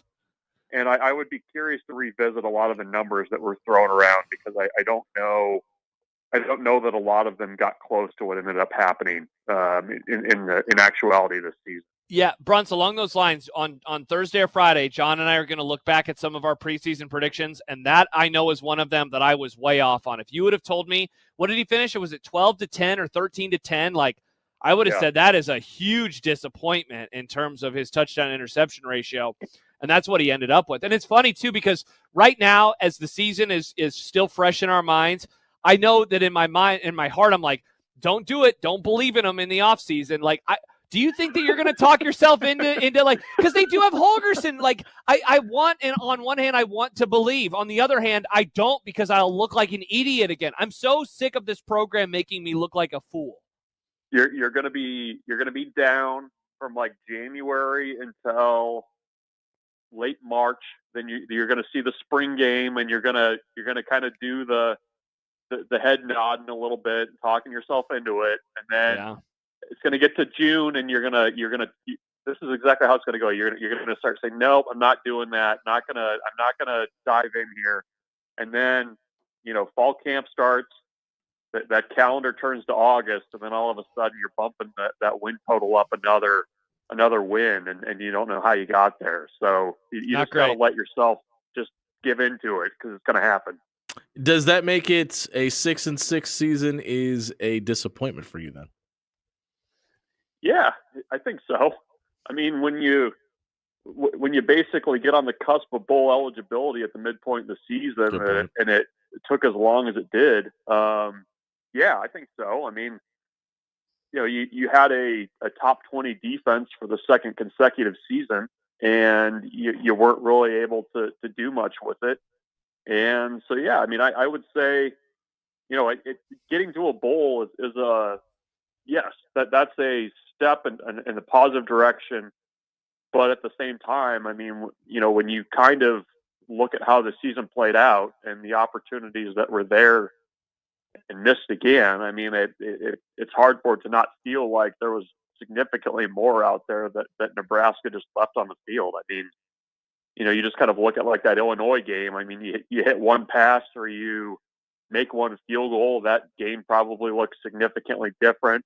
You had a lead against Iowa that you could have put away. I think, it's pretty easy, as much as I was wrong about 8-4. I mean, I think 8-4 was very, very much in the cards if a couple things changed. So I think that, yeah, that's disappointing in my mind because, I mean, 8-4 in year two looks a heck of a lot different than 6-6 does. Yeah, it certainly does. Too. Oh, yeah. Michael Bruntz joining us on the 42 Degrees of Source hotline. Bruntz, off-season now. I mean, there's still a game to go, I know, in 11 days. But, the off-season, since the regular season finale, I guess, is now 2.5 weeks in the rear view. A lot of change, whether it's the roster, the comings, the goings, and, of course, the coaching staff. What is the story in this early off-season for Nebraska that is being told right now? I think there's a couple things. I mean, I think certainly the remake of this coaching staff, I think, is a pretty significant story that is maybe being papered over a little bit with everything that's kind of happening with the roster churn right now. For a guy that, has, hired a lot of coaches that he had a ton of familiarity with and, kind of started that way when he came to Nebraska. I mean, Matt Rule has pivoted in a pretty large way here, coming out of the first 2 years. And I think, I think on one hand you could look at that and say, like, oh man, are they going to get this right? I mean, I think there's also, I think he's very clear-minded about where the deficiencies are on that staff and what needed to be addressed. And I think, in the past, we've seen coaches that have not done that and have not pivoted when they needed to. And, I think I'm eager to see where that goes. And I don't think that they're done with, the changes and where things are headed. So that to me is a pretty significant story, going into what's a very important year for Matt Rule in this program. The other kind of story, I guess, is just, Nebraska being kind of caught right in the middle of a very significant time of change in college football. I mean, the 105 limit is going to hurt programs like Nebraska in a very large way. And I think that's why you're seeing, a number of the people go into the portal that you have. I think also just the, free-flowing nature of NIL right now has bit Nebraska as well, even though they've also been able to retain a number of players that, are probably getting lost in a lot of these departures. So those are the two stories of the offseason right now is who's going to be coaching these guys, and also how do you kind of build a roster in the midst of this, very wide open transfer portal era, but also kind of under the pressure of having to, get down to that 105 number, which is a pretty big deal in itself. You mentioned it. Like, obviously, there's so many negatives you can point at the 6-6 season. Coaches leaving, but Nebraska's able to land a guy like Williams Nwaneri. And then there's also the discussion for Isaiah World, who's a guy who's the top offensive tackle in the transfer portal, one of the top players in the country in the portal. What does it say about Matt Rule and the way they're able to conduct their business and be successful in some of these recruiting battles while having all the ailments we just discussed? Well, I mean, it's part of its connections. I mean, part of it's the NIL piece. I mean, I think Nebraska is able to, kind of swing big in the NIL space. And I think that's a big piece of it. it's going to be interesting to see what the roster looks like when the dust settles. I mean, I think, with revenue sharing coming, how you choose to spend that money is going to be really important. You're going to need the collectives to be able to kind of come over the top and help you there as well. But, I think Nebraska, in spite of the record, I mean, they've never been a program that's lacked for things to sell. I mean, even when, they've been on this 7-year bolus streak, they were still recruiting at a top 25 level, which, if you look around college football, it's pretty rare that teams that have kind of struggled like Nebraska has can recruit at that consistently high of a level. So, I think, there's still, growth opportunity for Nebraska in terms of, what they can do on the field, obviously. But, I do think, Matt Rule's, history with the NFL, I think that helps. I think they've also, been pretty aggressive in positions of need, offensive tackle being one of them, kind of that edge, pass rusher type player as well. So, I in spite of 6-6, I mean, I think Nebraska has shown that they're still able to recruit and land guys with a pretty large consistency there. Bruns, we are now 3 days away from the first ever playoff game on a campus site. We're 4 days away from a triple header of games. Like, we're finally almost here. Does it feel like, not that like people forget about it happening, but it's just on the back burner because it's also the holiday season and all these things are happening? Like, are you having to kind of pinch yourself to remind yourself, like, we're about to have like a really great weekend of football? Yeah, here's my hope. I hope they're good games. Like, yeah. I really, the thing that I don't want to happen is you just have a bunch of blowouts or games that are just not very entertaining, and you kind of get the kind of pushback of, why do we do this? I mean, you're just getting these blowouts. What's the point of all this? We could have just, had a 4-team or whatever. But I'm very excited to see a winter game at Penn State. I think, for some college football sickos, the chance to see these SEC teams having to go on the road and actually play cold weather games. I mean, there's something that's kind of cool about that to me. So I hope they're good games. I mean, that's really what my one wish is as we get going with this. I wouldn't mind some upsets. I wouldn't mind some teams that get through that you wouldn't expect to as they kind of move along in this. But yeah, I'm excited for this. As much as I was talking up the bowl season, I'm really kind of eager to see what this is actually going to look like. So, if I had my wish too, that they would continue the on-campus games further into the playoff, but I guess I can't be a beggar there. Yep. Let's dare to dream on that one. Michael Bruns, Husker 24/7 Sports. He has joined us pretty much every Tuesday throughout this year. Bruns, Merry Christmas, Happy Holidays. Hope you have a great start to 2025. And for the first time on the radio, I can say it, we'll talk to you next year. Nice. I like it. Happy New Year, guys, and we'll talk to you 2025. All right. Later, Bruns. See ya. That is Michael Bruns of Husker 24/7. Nikki, excited? I get to start saying talk to you next year to all of our guests. I'm surprised you didn't pull it out. Yeah, I can't believe it took this long. Nick. Yeah, a YouTube user. Thank you for your service, Bruns. Exactly. Thank you, Bruns, for everything that you have done, all the interviews, and all of the time that you have killed for us on Tuesdays. Way to make him feel bad about himself right away, Jimmy. What did I do? Oh, what did you get wrong, Mr. Wrong Boy? That's true. You should have asked him what was the take of the year. Yeah, what did you get right? How about that? Yeah. The negative Jimmy, boys. Yeah, Jimmy, what was your take of the year? Probably the Mike Trout is a bust thing. No, that's your bad take of the year. What's your good take of the year, My Jimmy? good take of the year is I thought that Dylan, I said before the season started that Dylan Raiola would start every single game and not get hurt and play all 12 games. Yeah, stolen valor. That was my prediction. When did you predict this? All right. Because I famously predicted this on this program the day that it got announced that he was flipping from Georgia to Nebraska. I predicted it on August 27th. Oh, so it sounds like you stole my take. No, I would never steal one of your takes. If anything, had I known that you had that take, then I would say, do I need to change my opinion? Many are saying Jimmy is right. That's what they're saying. JJ points out only 2 Saturdays left in 2024. Wow. Nick, when you think about that, you start thinking about the passage of time, and you start thinking about how you're going to be 30 soon. And then it's all downhill from there, Nick. We're closer to 40 than we are 30, Josh. It's bad luck. Oh, we're really. Aren't you like 38? No, we're the same age. We're both 36, right?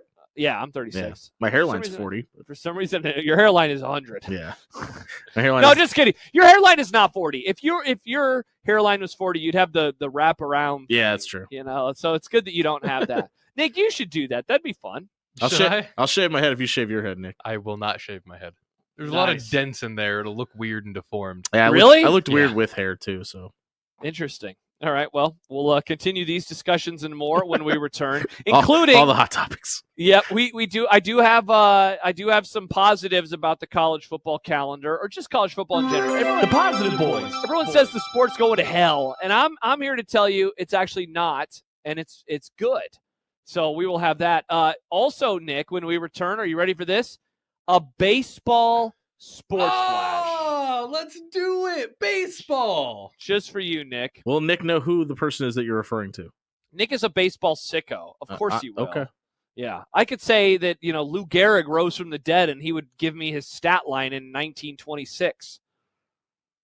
Nick? I don't know his 1926 stat line. Well, maybe we'll have that in the sports flash when we return as well. Also, maybe reasons for optimism under Matt Rule, re-earning the trust. I'm going to try. I already have someone yelling at me and arguing, though, so we'll see what happens there. It is Unsportsmanlike Iconic. Jimmy Allen in today for John Bishop and Josh Peterson. Unsportsmanlike Iconic continues on 1620 The Zone. Hey, Nick.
Josh.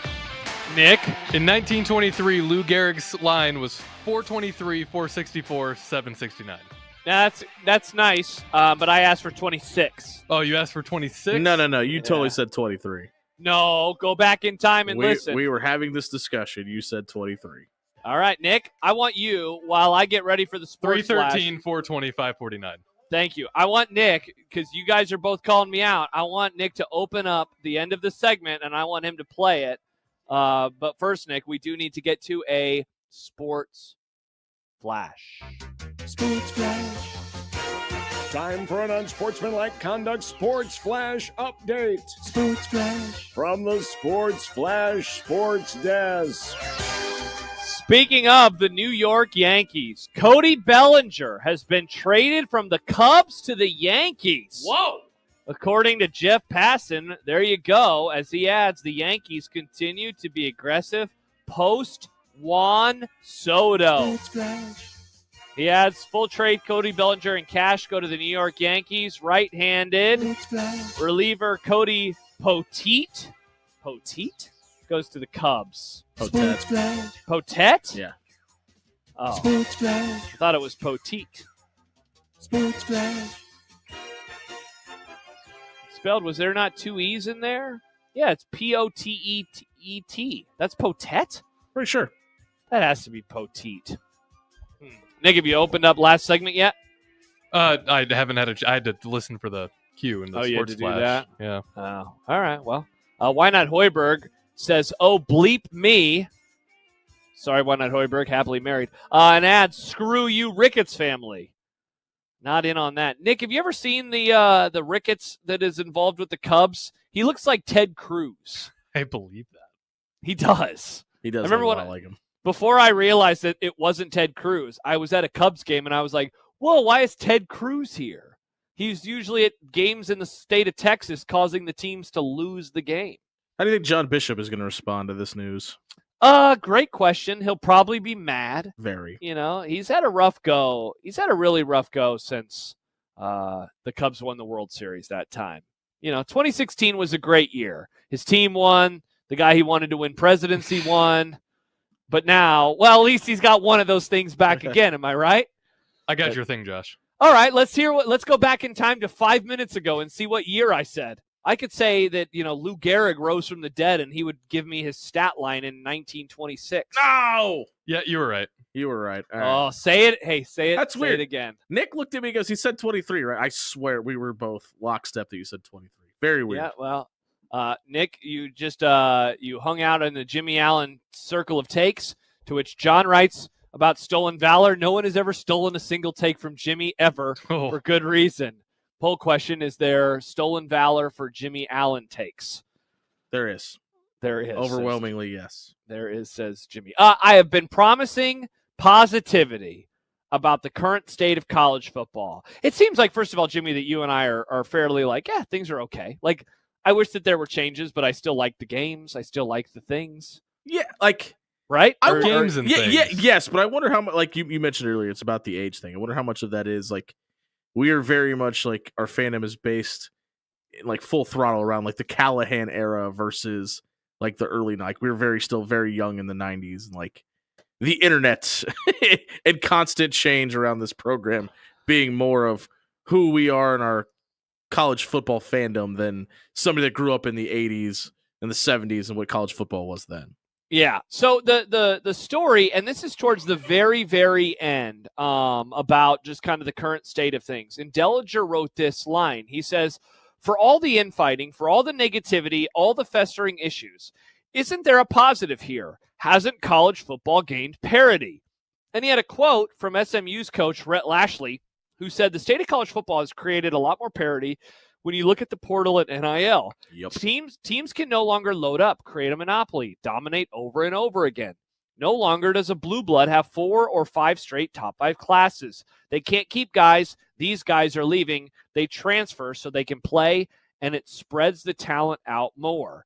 And so I was thinking about the last few years. So since the 2022 season, TCU has played for a national championship. Well, they were in the game. I don't know if they played for it. Fair. Washington has played for a national championship. And while Michigan is a blue blood, for years and years and years, we viewed them as a program that, and we said, there's no way that they'll be able to win a championship. They don't recruit on the level of Georgia. They don't recruit on the level of Ohio State. They To don't some recruit degree, on the we're looked level. at it second tier in the Big Ten. Exactly. And they won a national championship. And now, like, yes, the room is bigger. There are more seats at the table. More people are invited to the party. But the first year of the expanded playoff has Indiana, SMU, Arizona State, and Boise State. And I think, Jimmy, that we are about to enter into the playoff, which starts on Friday when Indiana travels to South Bend. And it seems wide open. Like if we were to do the typical sports talk topic, and it's one that's near and dear to my heart, how many teams can win the championship? I don't know how many can win. I think Texas can. I think Notre Dame can. I think Oregon can. I think Georgia can. I'm trying to figure out who have I forgotten right now. I don't think Clemson can. I don't think SMU can. The best point is, though, it's not de facto whoever the best team in the SEC is. And it feels Correct. like for the better part of 2 decades, that was the correct answer. Now you can throw the Nick Saban effect into there if you want to. But, I mean, it's not even necessarily just stuck in parity to the college football playoff. The runner-up for the Heisman was a running back from Boise State. And I think that deserves a little bit of credit in this discussion as well. Yeah, it definitely does. Max writes, yeah, even the very short-term recent data does back up that there's a lot more parity. I've been wondering, man, for the last few years, and I guess I will still wonder because we are in the COVID era still, and there's one more season to go. There's one more year of COVID eligibility, which is wild when you consider that COVID is 5 years ago now. Right. But next season will be the last season with COVID eligibility. And once we get beyond 2025, then we will be past that. And so then players with 6 years of eligibility, because again, remember, the COVID year didn't count. So if you redshirted, right, you had 4 extra years. So that will be in the rearview mirror once we get beyond the 2025 season. Will this stuff revert back all the way, or is this a new era? I tend to think that this is now the new era. And again, we still don't have a ton of data. We have, 3 years of data, 4 years of data. But I guess my argument, Jimmy, for why this is the new normal, it goes back to maybe the discussion we have had throughout much of the show, and it's about the portal, and it's about players leaving, because I heard somebody say this recently, and I wish I could give credit to who it was. It might have been Richard Johnson from CBS Sports, but essentially it was like offensive line depth is so hard to come by now because you're unable to keep those players around like you used to. And I think the school that he was using for this discussion was Ohio State. Ohio State has a lot of question marks with their offensive they're so line. beat up, yeah. Yeah, and they're about to play a team in Tennessee who has a great defensive line and a great pass rush that could cause a ton of problems for them, right? And so it's like, if this is the new world where Ohio State can't have a good offensive line, that's a pretty fun world, in my opinion, because it means that you can't hoard all the talent and load up on all the talent. And I wonder how much, yes, the portal and NIL are shiny and new, and that's getting all the attention. I think it deserves the microscope to be on, or the magnifying glass to be on it. But I really wonder how much the changing of the guard in college football needs to be discussed too. Like Nick Saban walking away, Urban Meyer not being there. There's a lot of guys. Harbaugh, yeah, they were at the top of the totem pole for a long, long time. That aren't in the discussion anymore. So a couple of things. I hope that, because I think this playoff is awesome. This year's 12 team, I think it's awesome. I think the diversity of the what was the word you used? Sorry, the parity. The parity in it is great.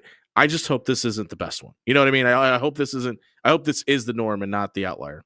Yeah, and obviously we won't know about that until we get a little bit more data. But you are correct. When you look at the coaches that have left the sport, we have lost a 7-time national champion, Nick Saban. We have lost a 1-time national champion, Jim Harbaugh. Jimbo Fisher, who won a title, is not coaching at this moment in time. And Mac Brown is obviously now out of the game, and though his title is so long ago now. And, dude, I would even throw in, like a Dabo. He has won 2 championships, 16 and 18, but that is now more than a half decade ago. And we have seen how he has been slow to adapt to the changes in the world of college football. Dude, if Oregon wins the title, that would be the first-timer since Florida did it in 1996. If Notre Dame wins a title, be their first championship since the 1980s. Penn State, 1988. Penn State last won a title in 1986. I mean, even Texas hasn't won one since 2005. 18 years, yeah. It's been a long time for a lot of these teams, and that's not even counting I don't think Boise can win. I don't think Indiana can win. I don't think Arizona State can win. But you throw in some of those other teams as well, and it's like, well, they either have never won or have never even played for one. Tennessee hasn't won a championship since 1998. And then, of course, Ohio State and Georgia do sit in this mix, and we know how well that they recruit and how well that, how talented those teams are. But like that, you said a couple minutes ago, you hope that this is not the norm. I'm right there with you. I hope that we are entering into a new era of college football where dude, every year we go into the NFL playoffs, and we'll talk about this in a little bit, but first to last, right? Dude, NFL playoffs right now, you could go up and down the list of teams that are in the mix for the NFL, and it's like, okay, well, this team has a problem, this team has a problem, this team has a problem, this team has a problem. And that makes it fun because you enter January not knowing who's going to win. Right. I think that we are actually entering into a college football era, or at least into a playoff this year, where I can name 5 or 6 teams that I would not be surprised if they won. And I don't remember if we've ever really been able to say that going into a year, let alone going into January. I think this bracket gives us a really special debate as well, in the fact that it's not like, because I think everybody had this perception that, well, whoever the group of 5 school was gonna be the Cinderella, right? But like, I think you could look at 3 or 4 different schools and paint that school as the Cinderella story. Obviously, it'll be a little more carved out for us when the tournament actually gets underway. But like, it's not like Boise State is the most surprising team to get into this bunch. I think you can make that statement about Arizona State or Indiana as well, because 3 weeks ago, or I guess it'd be closer to 4 now, it was a foregone conclusion that BYU was going to win the Big 12.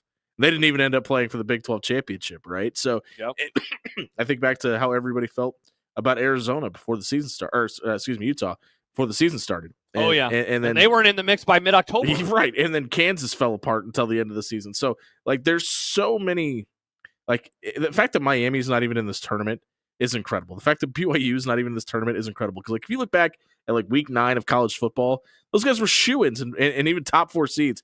That's why I like this structure. I love the seeding portion of it. I think we absolutely have to make sure conference championships matter, and I like that portion of it. Chris writes, I don't think there is more parity. It's just more teams in the playoff that gives the image of parity. If it were a 4-team playoff still, 3 of the 4 would be former playoff teams, and Penn State has always been close. I guess. I don't think Penn State has always been close, by the way. No, that's a good point. If close is always losing to Ohio State, never making it into the 4-team mix, then, I guess they were certainly close in that regard. Are they close because they didn't have Michigan on the schedule this year too? Like, look, maybe this comment is correct. I will say this, though. Notre Dame, throughout essentially my entire life, I have never thought that they were a true national championship contender. And I look at them and I see their side of the bracket. They're in the bottom half. And I think they're definitely going to come out of the bottom half of the bracket. You think they're definitely going to? I think they're the team that I would bet on to come out of that side of the bracket. Georgia is not what they've been the last few years on both sides of the ball, and their quarterback is now hurt. I mentioned this the other day, and what this format does give you is the Tom Izzo effect in football, right? Where the coaches, the Kirby Smarts and the Dabo Sweeneys of the world, are probably going to win games you don't expect them to based on their X's and O's ability and in-game coaching. And I think that's what makes this format so interesting, is it doesn't necessarily matter 100% the path and who you're playing against, because if you have one, this is where, in my opinion, the coaches that make the most money are going to earn every dollar that they have. Because if you get a shot and you can outcoach the other guy on the other side of the field, you have a chance to win a national title now. Yeah. I've been teasing this segment, so let's get to it. I asked, has Matt Rule re-earned trust, given how the end of the season and how the offseason has gone so far? I wanted to read this comment, Jimmy, to kick it off from Andrew on the JTech Construction Zone Twitter feed, who says, anyone that says Rule has earned more trust is lying to you and themselves. This is Nebraska, and we've been burned for the last 20 years. I would say he's earned a little more patience from fans, but not trust. And so I think that's a great point. So I will phrase it then in a different way. Has Matt Rule so far, and I want to start with the decision to move on from Satterfield at the beginning of November. From that moment on, and that's what, November 3rd, 4th, 5th, somewhere in there? Yeah, I can't remember the day.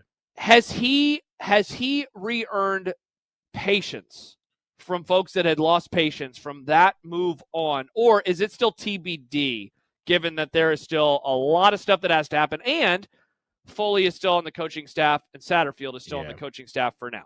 Well, I just want to point out, Andrew, who listens to and tweets at a lot of our shows, is a complete idiot. We'll move on from that in a second. But because he's a 49ers fan? He's actually a friend of mine. But anyway,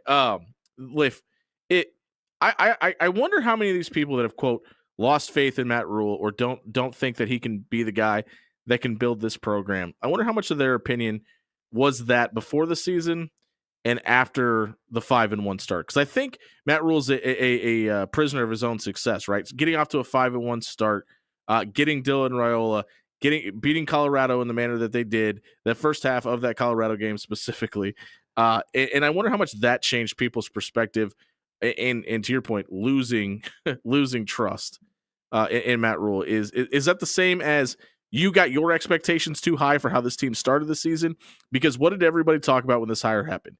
It's about year 3. Look what Matt Rule did at Baylor in year 3. Look what Matt Rule did at Temple in year 3. Now, if what happened in the first half of the season skewed your thoughts on this building process and what it should look like, is that Matt Rule's fault? Is that a fault of the process, or is that your fault for inflating your expectations based on the first 6 games of the season? It's an interesting question, and one of the things that I always think about in these discussions is like it's so easy in the offseason to say I'll be fine with 7-5, and then you actually have to watch it unfold, and you're like, oh man, it's so ugly week to week to week, because then you actually have to live through it.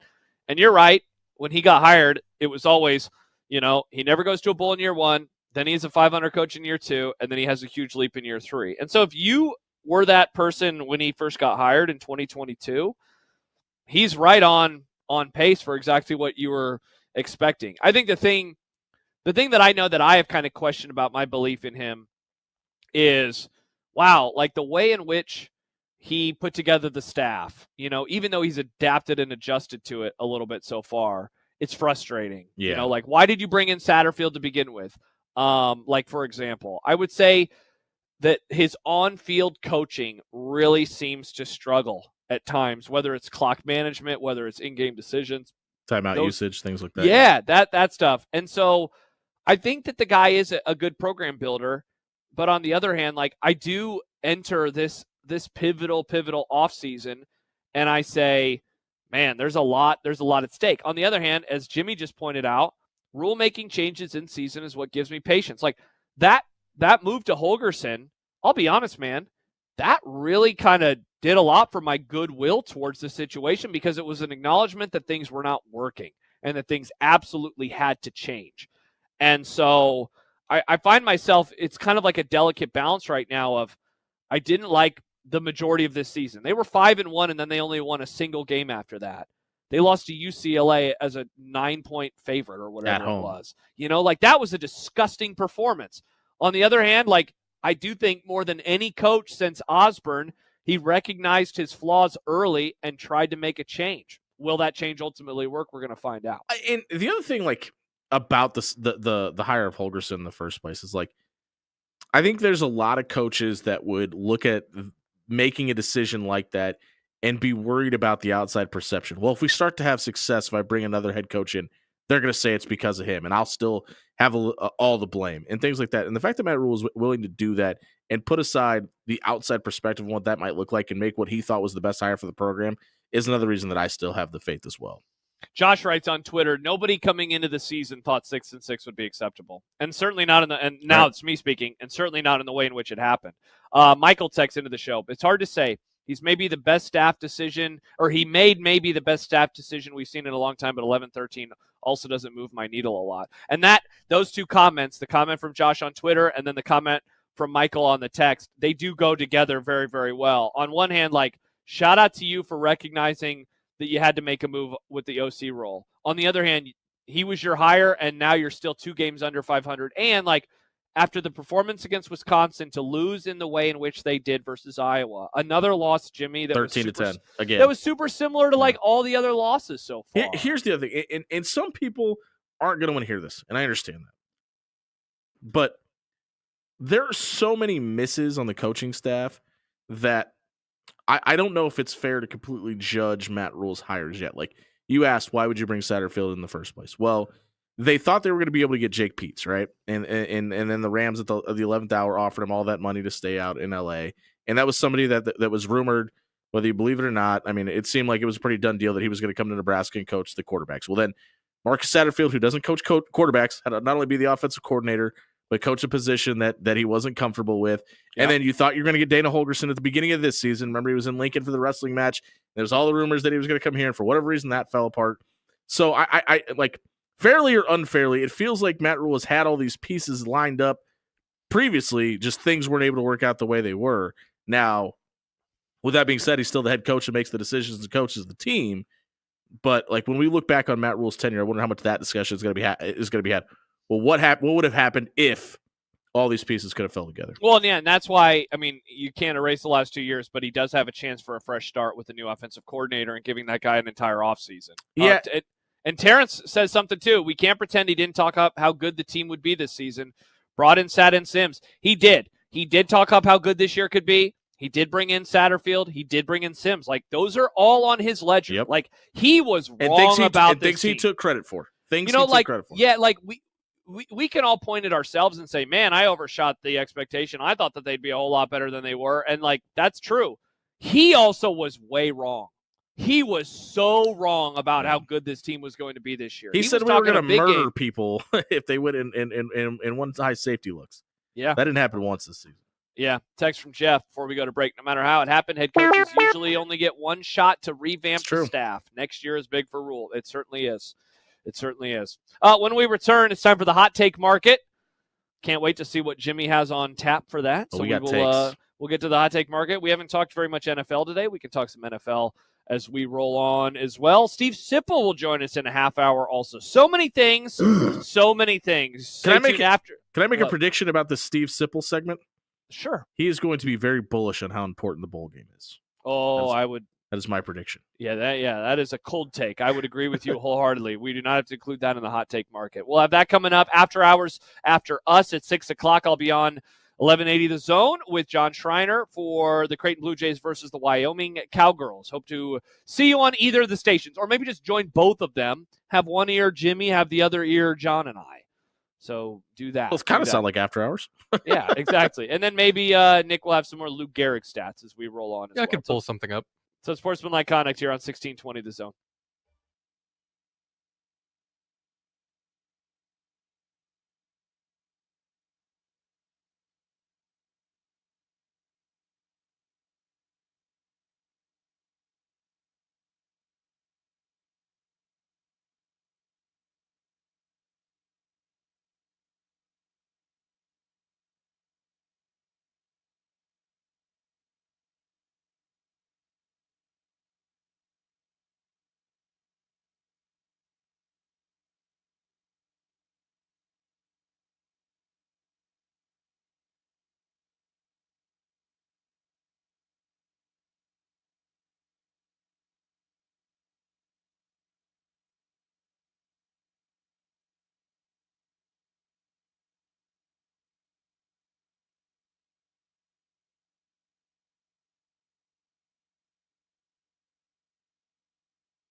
When you hear that song, it means there's only one thing, and that's we are going to the market, and today we are graced with the presence of Jimmy Allen. You're welcome.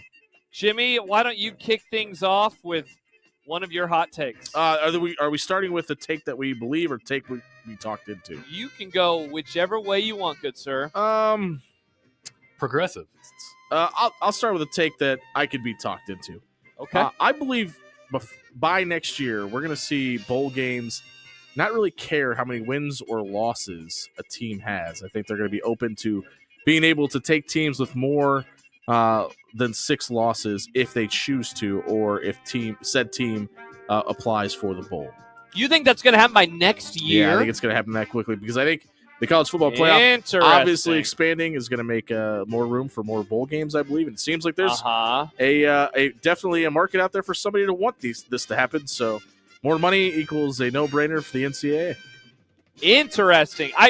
So I don't totally hate this take. The only thing I guess I disagree with is I worry that next year is too soon to change the legislation. But could they do it by 2026 when we get kind of beyond, as we talked about earlier, the current contract situation that we find ourselves in with the bowls and when the games are and which teams are getting? I hate this take. It's just coming. Yeah. Well, I guess this was the one you could be talked into, so you don't have to go all the way with it. That's why I said next year. Like, it's going to happen. I could be talked into it's going to happen. To it happening next year. I'll start with the hot take I could be talked myself into as well. And going back to the playoff discussion of a few minutes ago, sure. Ohio State, they're either going one and done or they're going all the way to the championship game. So for this, I can see the one. This topic, man, I come down to two things. On one hand, their talent level is among the best in the entire country. Their skill position, I think, is probably number one. It's ridiculous. They have the best freshman in the country. They have like the other receiver coming in Emeka Buka that we were like, yeah, he is obviously the best receiver in college football, and he's not even the best receiver on his own team. So I look at it from that perspective.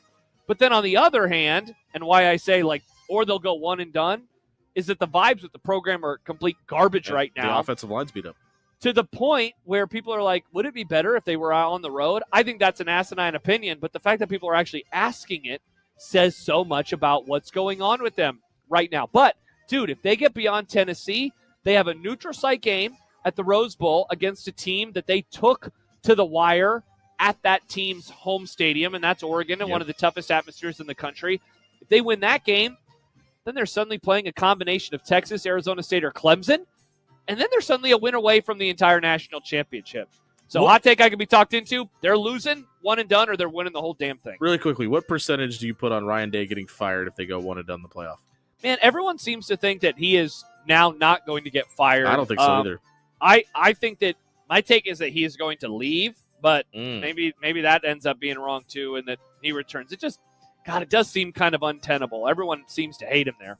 The hot take that I believe is I think the best football player in America won the Heisman Trophy. I think it was hands down Travis Hunter. I think Ashton Jeanty is easily the number 2 best player in college football in the country. But what Travis Hunter did, I mean, he was 6th in the country in receiving, 1,152 yards. Only one player in America had more receiving touchdowns. Only Nick Nash at San Jose State had more receiving touchdowns this season. And the number of snaps that he played, for me, makes the right decision for the Heisman Trophy winner being Travis Hunter. It's so interesting because on one hand, I want to say this isn't a hot take, but God, given some of the discourse that has followed the ceremony on Saturday, this is a hot take for some people. I can't remember which of the Talking Head shows was. Somebody retweeted it somebody said that Travis Hunter was just an above average wide receiver. I'm like, according to what? Because his stats would say otherwise. Yeah, he was awesome. I couldn't agree more with you on the correct person winning. Hot take I can believe. We will look back on this season as the beginning of whatever iteration is next. We discussed some of this earlier today. Calendar isn't sustainable. Ross Dellinger wrote about the Bedlam. We really unpacked that over the course of multiple segments. Whatever happens next, man, I think that Marshall and what happened with them will be a reason why. That what happened with the backup quarterback, who now I keep forgetting his name every time that I need to know it off the top of my head. Everything for that Penn happened, State? Yeah, Bo something. But everything that happens, every future iteration of the sport. Thank you, Bo Pribula. Everything that happens, Jimmy, with the future of college football, we will look back at this year and at this month and at this week as like, remember when blank happened in 2024? Remember when this happened in 2024? Remember when Pribula hopped out? Watch. What if Aller goes down against SMU and suddenly they don't have a backup quarterback? Yeah, this is going to be the season that begats future seasons of college football. And I get that, and I agree with 90% of what you just said. The only thing I will caveat with, it's not necessarily what happened with Marshall, it's how the NCAA and the powers that be respond to it, right? Because if it's, we don't necessarily care, well, then that tells you the super leagues or whatever we look at the SEC, Big Ten morphing into is probably more prevalent than ever before. Travis writes, do you think John is listening and taking notes on what a hot take actually is? No, that'd be good advice for John. Headley writes, that hot take was in a paper bag full of feces and on someone's front porch while on fire. Wow, so that's hot. John, troller John, hot take, Coach Rule will be fired after next year. That is a hot take. I don't think he'll be fired after next year. Is it a hot take that a coach that's gone below 502 seasons would be fired? I mean, well, do you think he's going to get fired after next season? I don't, but I think history would tell us that it's probably pretty prevalent that would be the case. I mean, our athletic director said it a couple years ago. There's not a whole lot on paper that would say you lose this many games. Well, a couple things. The athletic director did a couple years ago, did it after 4 years and a few games, so not after 3. And that guy's gone. I think that's a hot take because I don't think the majority of people would agree. Nebraska's only fired one coach after 3 years, and that was Mike Riley. And Matt Rule is, well, surprisingly gone off actually to a money. He's gone off to a worse start than Mike Riley. And yes. What for you? Obviously, it's going to be different for everybody. What for you would warrant a firing at the end of next season? Probably a Mike Riley 5-7 type thing. 4-8, 5. If they miss a bowl game again, an audio tape, and it has to happen a certain way. Yeah, an audio tape. Nick, if there was an audio tape of Matt Rule saying "F the fans," yeah, I think that might get him in a little bit of trouble. The hot take for me isn't that Matt Rule isn't going to succeed at Nebraska. I just don't think that they would fire him after next year. But yeah, it does not feel like he's on the hot seat. Not right now. Yeah, hot seat adjacent though, right? Like it's warm. It's like when you get in a car on a cold winter's day, and the seats are warming up.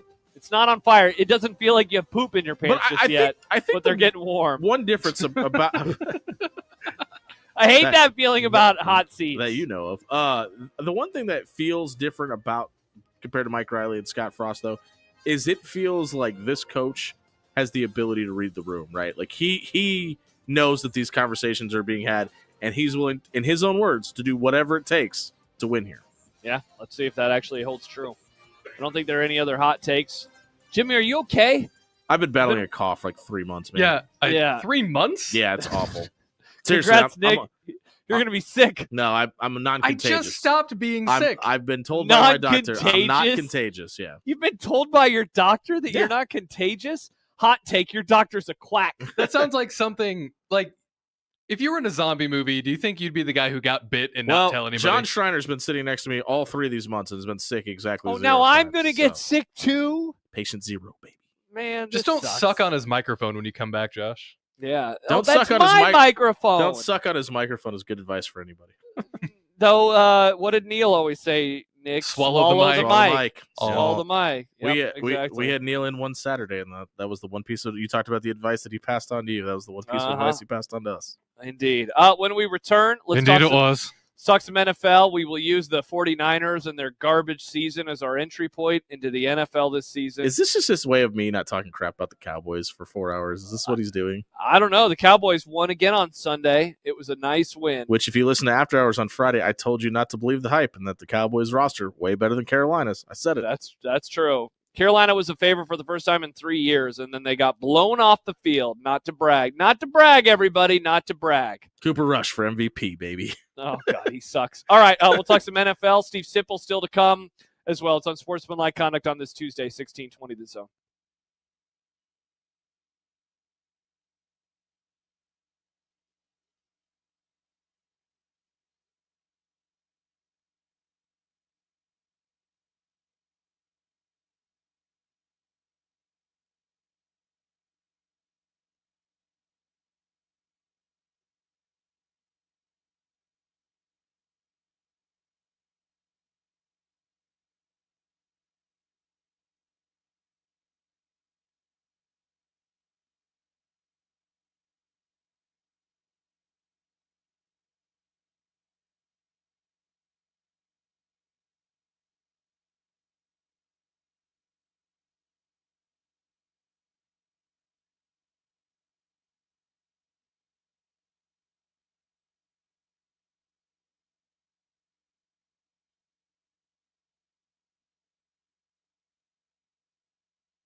welcome back. It's Unsportsmanlike Conduct on 1620 The Zone and 1620thezone.com. Josh Peterson, Jimmy Allen, Nick Grim. Tomorrow, by the way, Mike Stibbs will be here. Stibbs Day. Also tomorrow, Mitch Holtis will join us. What time is that segment? 4:30. Bring your popcorn, folks. That is going to be glorious. I wonder Nick, how many people who usually leave during that segment are going to stay. All of them. Spoiler alert. Oh yeah. I'm trying to figure out how much prep I want to do, because it's not that I don't want to go in with an idea of what we're talking about. It's more, I'm going to do all that work and then it's going to be a waste of time. Those two just yelling at each other. Yeah, well, like what happened, Nick, the last time he was in? Was that the Hawk Tua show? Yeah, like, we got into nothing. We Yeah. didn't talk about anything on your sheet at all, I don't think. Yeah, so like, I don't know. I don't Maybe wanna... have a few Broncos topics. Maybe some look into the Mariners off season. Broncos and Mariners topics? Hey, you got to Will play to Stibbs your ask post. if Travis Kelce is washed? Well, now that's a question that he could ask to Mitch Holmes. I really haven't heard about him much this year at all. Yeah. There's a reason for that, Yeah. Nick. Well, along those lines, let's talk a little bit about the NFL. I did want to ask you a serious question, Jimmy, of just like, how are you feeling about the 49ers, and more like the future, not so much the current thing, because there's a lot of discourse about like people wanting to get rid of Kyle Shanahan. Are you Not in that camp at all. You don't want to trade him to the Cowboys? I don't want him to go anywhere. I want him to be Cooper Rush. I want him. But the Trey Lance reunion. The Trey Lance. People that have listened to this reunion. station for a long time will remember my Trey Lance takes. Jimmy, I will say this: the way out. of all of your takes, you nailed the Trey Lance pick from the beginning. There was another person who used to be on this station in this time Loved it. slot. I wonder whatever happened to that guy. I haven't heard from him Hope in he's doing all years. right. But he was like, Trey Lance is going to be God incarnate as a quarterback. Dude, he was underthrowing wide open wide receivers in his highlight film. I didn't understand then, don't understand now. Yeah. No,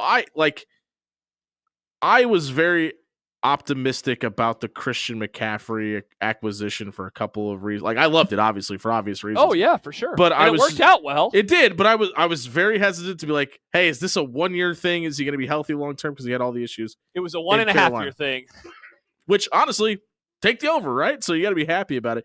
But I didn't understand giving Brandon Ayuk all the money that they did, because Juwan Jennings is, in my opinion, the same exact player, but obviously a little bit older. And I didn't understand making that move if you basically had the same player on your roster that you could get at a discounted rate. So there's some questions that I have about like the future of this team because of the money they chose to spend and where they chose to put that funding at. Obviously, when Trent Williams is 36 years old, I mean, yes, he's the best left tackle in football, but there's obviously a clock ticking there as well, right? So I think there's a rebuild coming up. I believe in John Lynch and Kyle Shanahan to rebuild this franchise.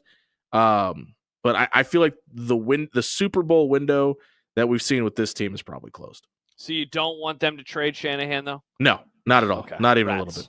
Rats. Well, looking ahead to the playoffs, of which our Can I ask you a quick question about that? Yeah. Though? Like, where do you? Because there's such a disposition about him because of the way the Super Bowl ended in Atlanta, because of the way the Super Bowl ended, both Super Bowls against the Chiefs. Where do you put him?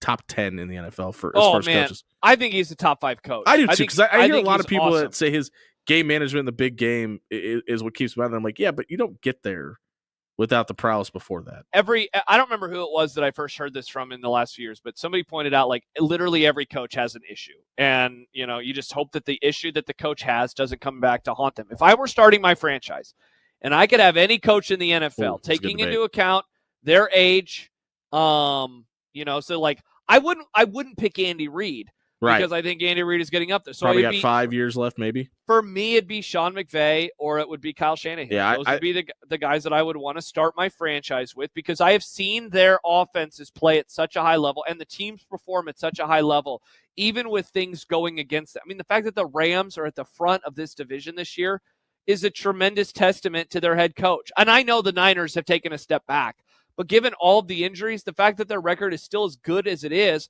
I think is a tremendous testament to the head coach. And I've seen the 49ers offense essentially be quarterback proof at various times. So I think those guys are great. Sometimes you have bad seasons. Like I really do think that it comes down to that. And I think right now they're having a bad season. See, and to your point about starting a season with any coach, for me, for how unnavigatable the waters of the NFL are, I think it's got to be Mike Tomlin. Like, the guy has just never lost.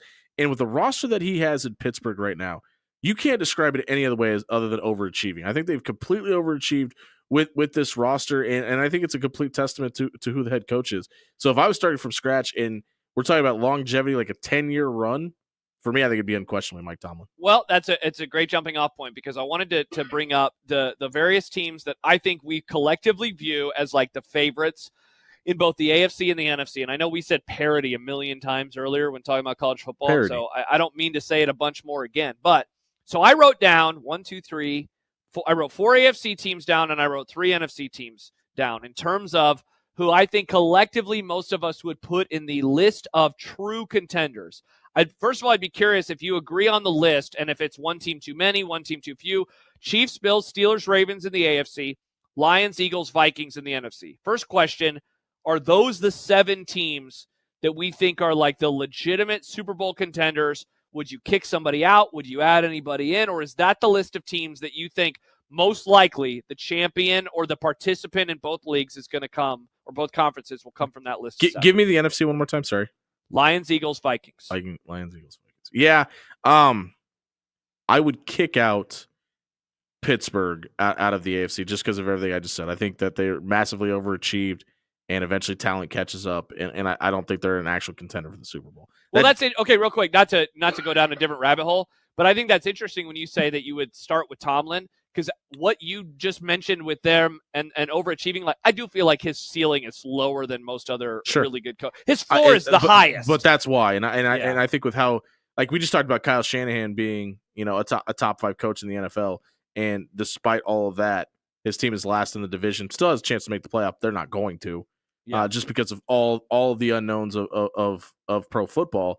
Mike Tomlin's never had a losing season, and that's and obviously having great ownership and great leadership in the front office helps out a ton. But I think it's also a testament to him as a head coach as well. All right, so you say take them out, so that would leave us 6 teams. It would leave us Chiefs, Bills, Ravens, and Lions, Eagles, Vikings. And so even with the Steelers removed, I can bring up my next point, and that was this: like, parity. Or I'll just use the words question marks.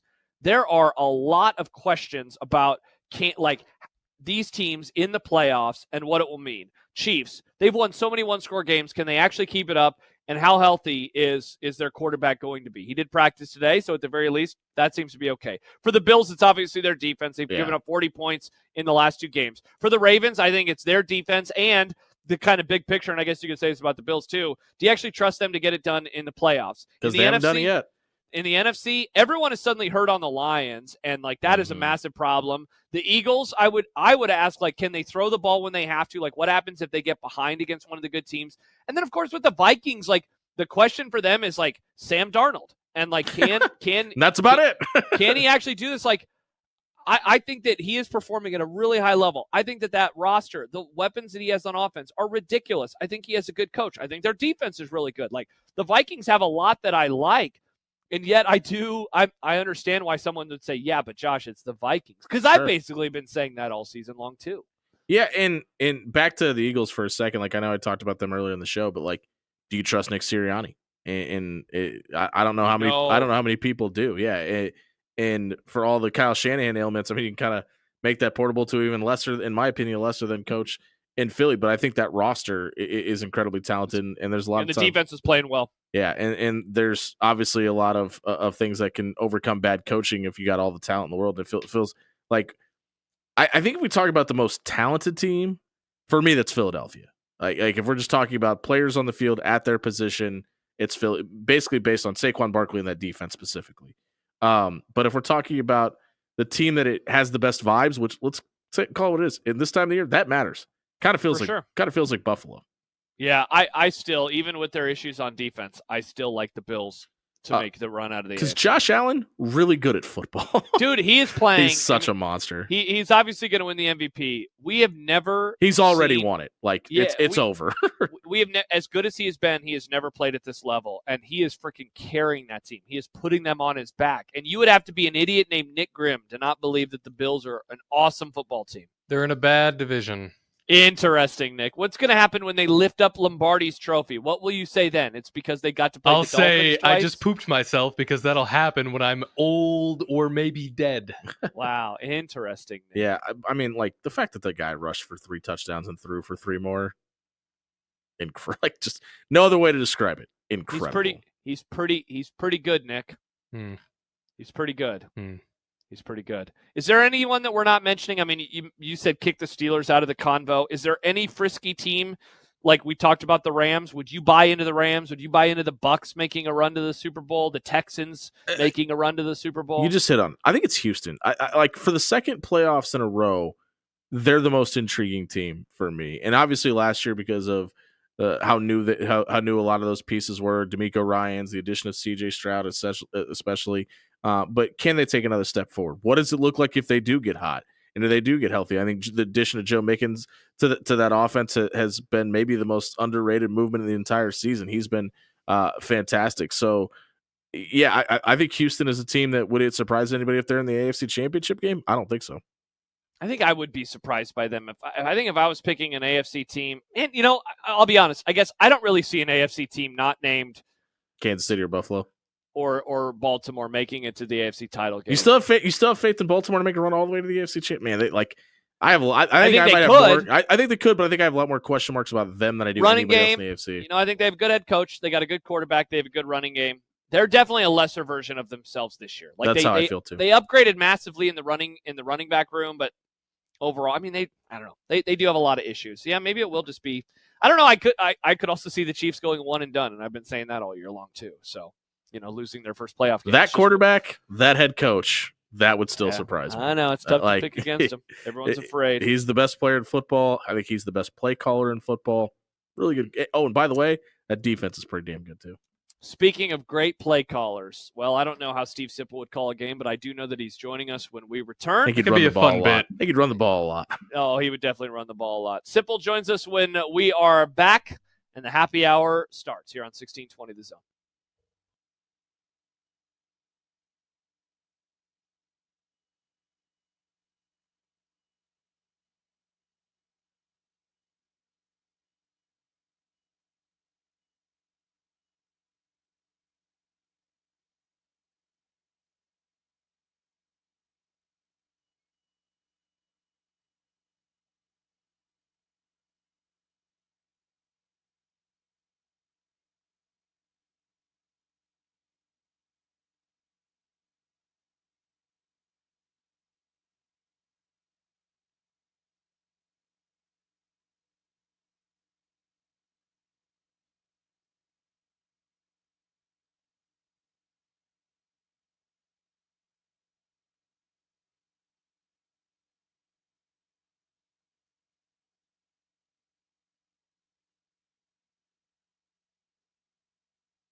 Throw. It would be nice to have a blow. Throw. It would be nice to have a blow. Throw. It would be nice to have a blow. Throw. It would be nice to have a blow. Throw. It would be nice to have a blow. Throw. It would be nice to have a blow. Throw. It would be nice to have a blow. Throw. From your mom.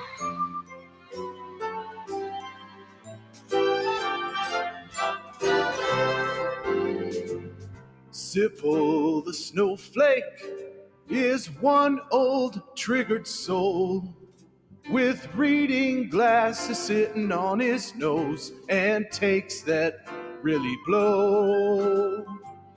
Sipple the snowflake deserves a mouthpiece to the face. He says LeBron's the GOAT and Steph will choke. Then he runs to his safe space. Hey, we gotta be careful here. He tells us when we speak. But when 10 games air in a day, he thinks that's too many. Oh, Sipple the snowflake says words like mature. He's a blogger now and an honor too, and also really old. His name is Steve Sipple. He writes for HuskerOnline.com, and he joins us right now on the 42 Degrees The Source hotline. Hi, Sip. Who am I with today? It's yours truly, Josh Peterson and Jimmy Allen. Also known as the A-Team. Sip, I have to make a statement. I don't think your takes blow at all. I think you've got great takes. Oh, it's fine. I mean, I deserve a mouthpiece to the face. Well, I didn't say that wasn't true. I just said your takes were good. I don't know. I don't even know where you go anymore that's safe.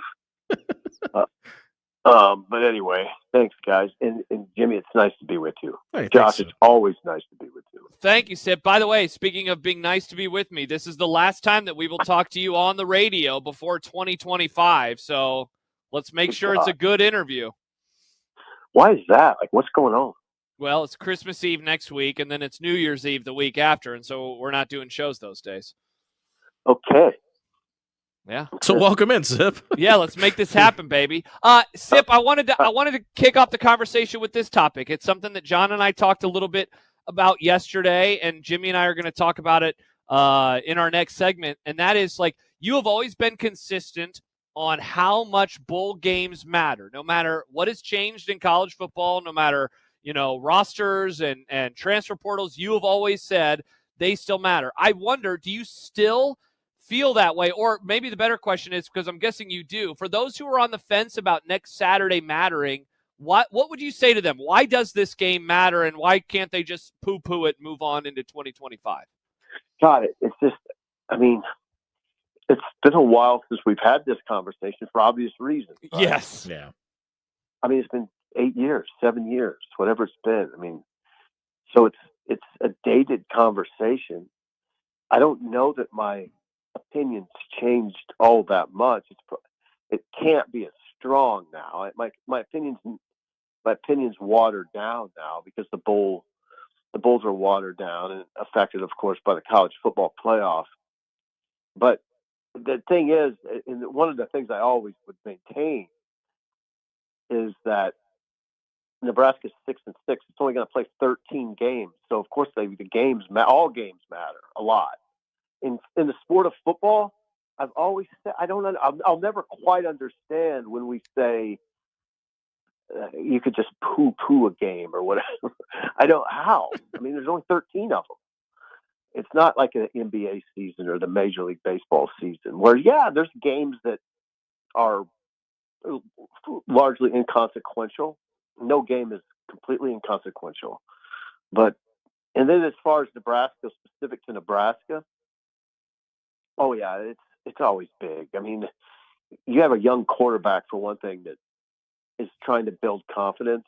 Yep. I think that's always important. Listen, I get it. It's a long off season. I mean, it's always tempting to say you get momentum going into the off season from from a win, and I think there's validity to that. I think it leaves you with something positive. There's that. I don't know. It's a hard thing for me to. I've always found it difficult to believe that I have to sell this notion. The one thing I'd close with is this. Nobody cares about. I mean, not very many people care about Nebraska Boston College other than the principals. I get that. But in our little world, and in Boston College little world, yeah, it's a significant game. Sip, obviously a lot of these rooms are going to look different when the bowl game rolls out. Which position do you think has the most to prove in the bowl game? Which position has the most to prove? Which position has the most to prove? It's hard because I'm going through my mind of which guys are going to be available and which aren't. It's just kind of patchwork at some positions, like linebacker, right? Yeah. Up front, it's patchwork. I'd say up front. I'd just say up front on defense, front 6, front 7, whatever the configuration is. A lot of those young guys are guys you're going to count on next year, like a Vincent Shavers. That he comes to mind. I don't know who they're going to play at linebacker now that we're talking about. That'll be really Vincent Genatone maybe is a guy that you see materialize up front. Van Poppel. It's a huge game for a guy like that. Elijah Judy. Those guys, it's big. They got to step up. I mean, now you got Nash and Ty, so they're playing. That helps. God bless them. They don't. I mean, especially Ty. I mean, I always wonder what his agent would tell him, or was telling him, and he's still playing. That tells you a lot about that guy. Sip, Steve Sipple joining us on the 42 Degrees of Source hotline. Sip, can the game, going back to the first question, can a bowl game in 2024, given all of the changes and everything that's happened to college football, can it springboard teams still like it did the last time Nebraska made a bowl game? Did it springboard Nebraska in 2016? Well, it did though, right? Could you make an argument in a negative capacity that it was a spring? Like, what's the reverse of a springboard? That it was a hole in the ground? Like, they lost that game, and the vibes of the offseason were not as good as they were the previous year when they won out in San Francisco. Can it have an effect on the next season? Yeah, I think it can. It doesn't have to. I mean, we like to say that it does when they win, and maybe it does. I think it has the potential to. These are all these answers aren't one size fits all, right? I mainly think of Nebraska's conversation in the context of Raiola, and if he would have a good game, I think that's big. I think that's big for everybody because of the quarterback position's importance. There's that element to the story. I guess what I would say about Nebraska is, I mean, without overthinking this, Nebraska just needs good vibes. I mean, it's just mired by. And here's the other part of it that I think is really important, and maybe the most important thing, and in fact, something I should probably write about. What concerned me about Rhule's first 2 seasons are the bad finishes. 0-4 down the stretch last year, 1-5 in the second half this year. A properly, well-functioning program, you want to be playing your best football, right, toward the end, or showing signs of it, even if you're not winning. Nebraska had colossal issues against Iowa that you wouldn't really expect, in the last game of a season. If you're really functioning at a high level, I'm talking mainly about special teams. So I think just closing well, a program that's had so much losing in November and October, just to close the season well would be meaningful, in my opinion. Just a good, strong close, which we just haven't seen here. You mentioned the front 6 a minute ago with Elijah Judy, Riley Van Poppel, Cam Lenhart, Gunnar Davis, Williams DeMorney, and that group getting a different look next year. But you look at the talent of the guys that I just listed. Could you argue that next year's defensive line may have a bigger upside of the back end than even this year's did? Back end? Yeah, like at the end of their careers. Yeah, Ben Popple for sure, I think, and I think Len Hart falls into that category. Who else did you mention? Obviously, the addition of Williams Nawarni and Keanu Davis coming back into the equation with Elijah Judy. Oh God, yes, 100.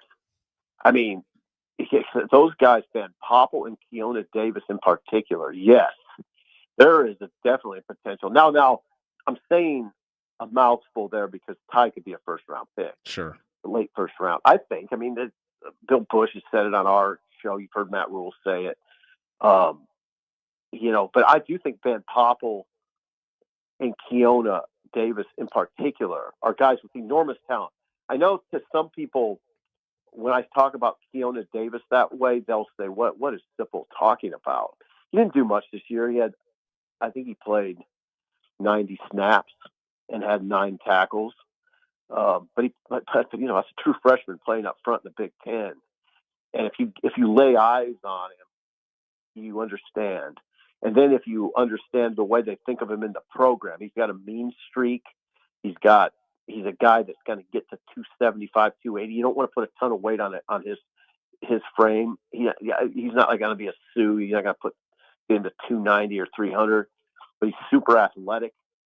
And Van Popple's I think Van Popple can be, all conference type players. So, yeah, they got some guys. They have some material. Steve Sipple joining us on Unsportsmanlike Conduct. Sip, what is more likely in your eyes, that Nebraska is able to land a difference maker at running back or a difference maker at receiver? Receiver.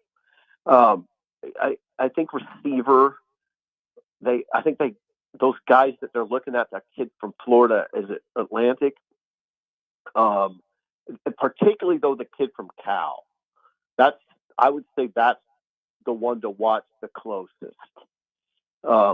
He's a bigger receiver from Cal at 40 catches, targeted 56 times. I think those guys could have a huge impact actually. Running back. I mean, I don't know. The way I kind of look at running back is like college and the NFL. I don't know. You guys follow the NFL. There's so many of them. Yeah. Dime a dozen. 4 or 5 really, really good ones, right? And then there's a pack of guys that are all pretty good. And it's kind of interchangeable. So maybe you can go get somebody that has 1,000-yard potential, but I don't know. Just go get somebody. Nebraska added its punter for next season. Since we've been talking on the air, they get the commitment from former Washington kicker Jack McAllister. Obviously, with the loss of Brian Buschini, that's a huge loss. But this kind of feels like it's a even keel trade-off, right? I mean, all I know is he's. I don't know in terms of PFF grade. I think he was the 4th-rated punter in the Big Ten. Important piece. You can't. The special teams, come on. I mean, I don't even know what to say about it. It was so costly this year. But they've done well here. They went and got a highly graded long snapper from New Hampshire. Then they went to the other coast and got a proven punter. That's, I don't know. I haven't watched film on the punter. I just know he's got good numbers and he did it in this league. So there's no reason to think he couldn't do it here.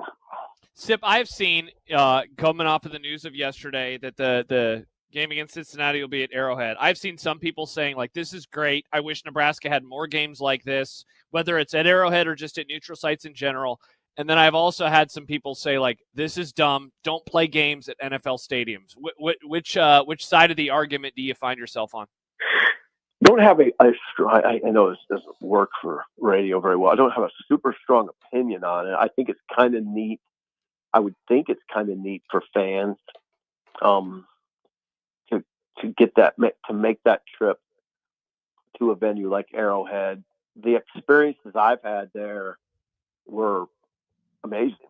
I mean, the 98 game against Oklahoma State was jam packed, and it was exciting. It was a great game, and Rucker made a big play at the end, and it was a very memorable night. And then the 2006 game with Oklahoma, very memorable, packed. I mean, it was. I think it can be a memorable experience for people. So I look at it.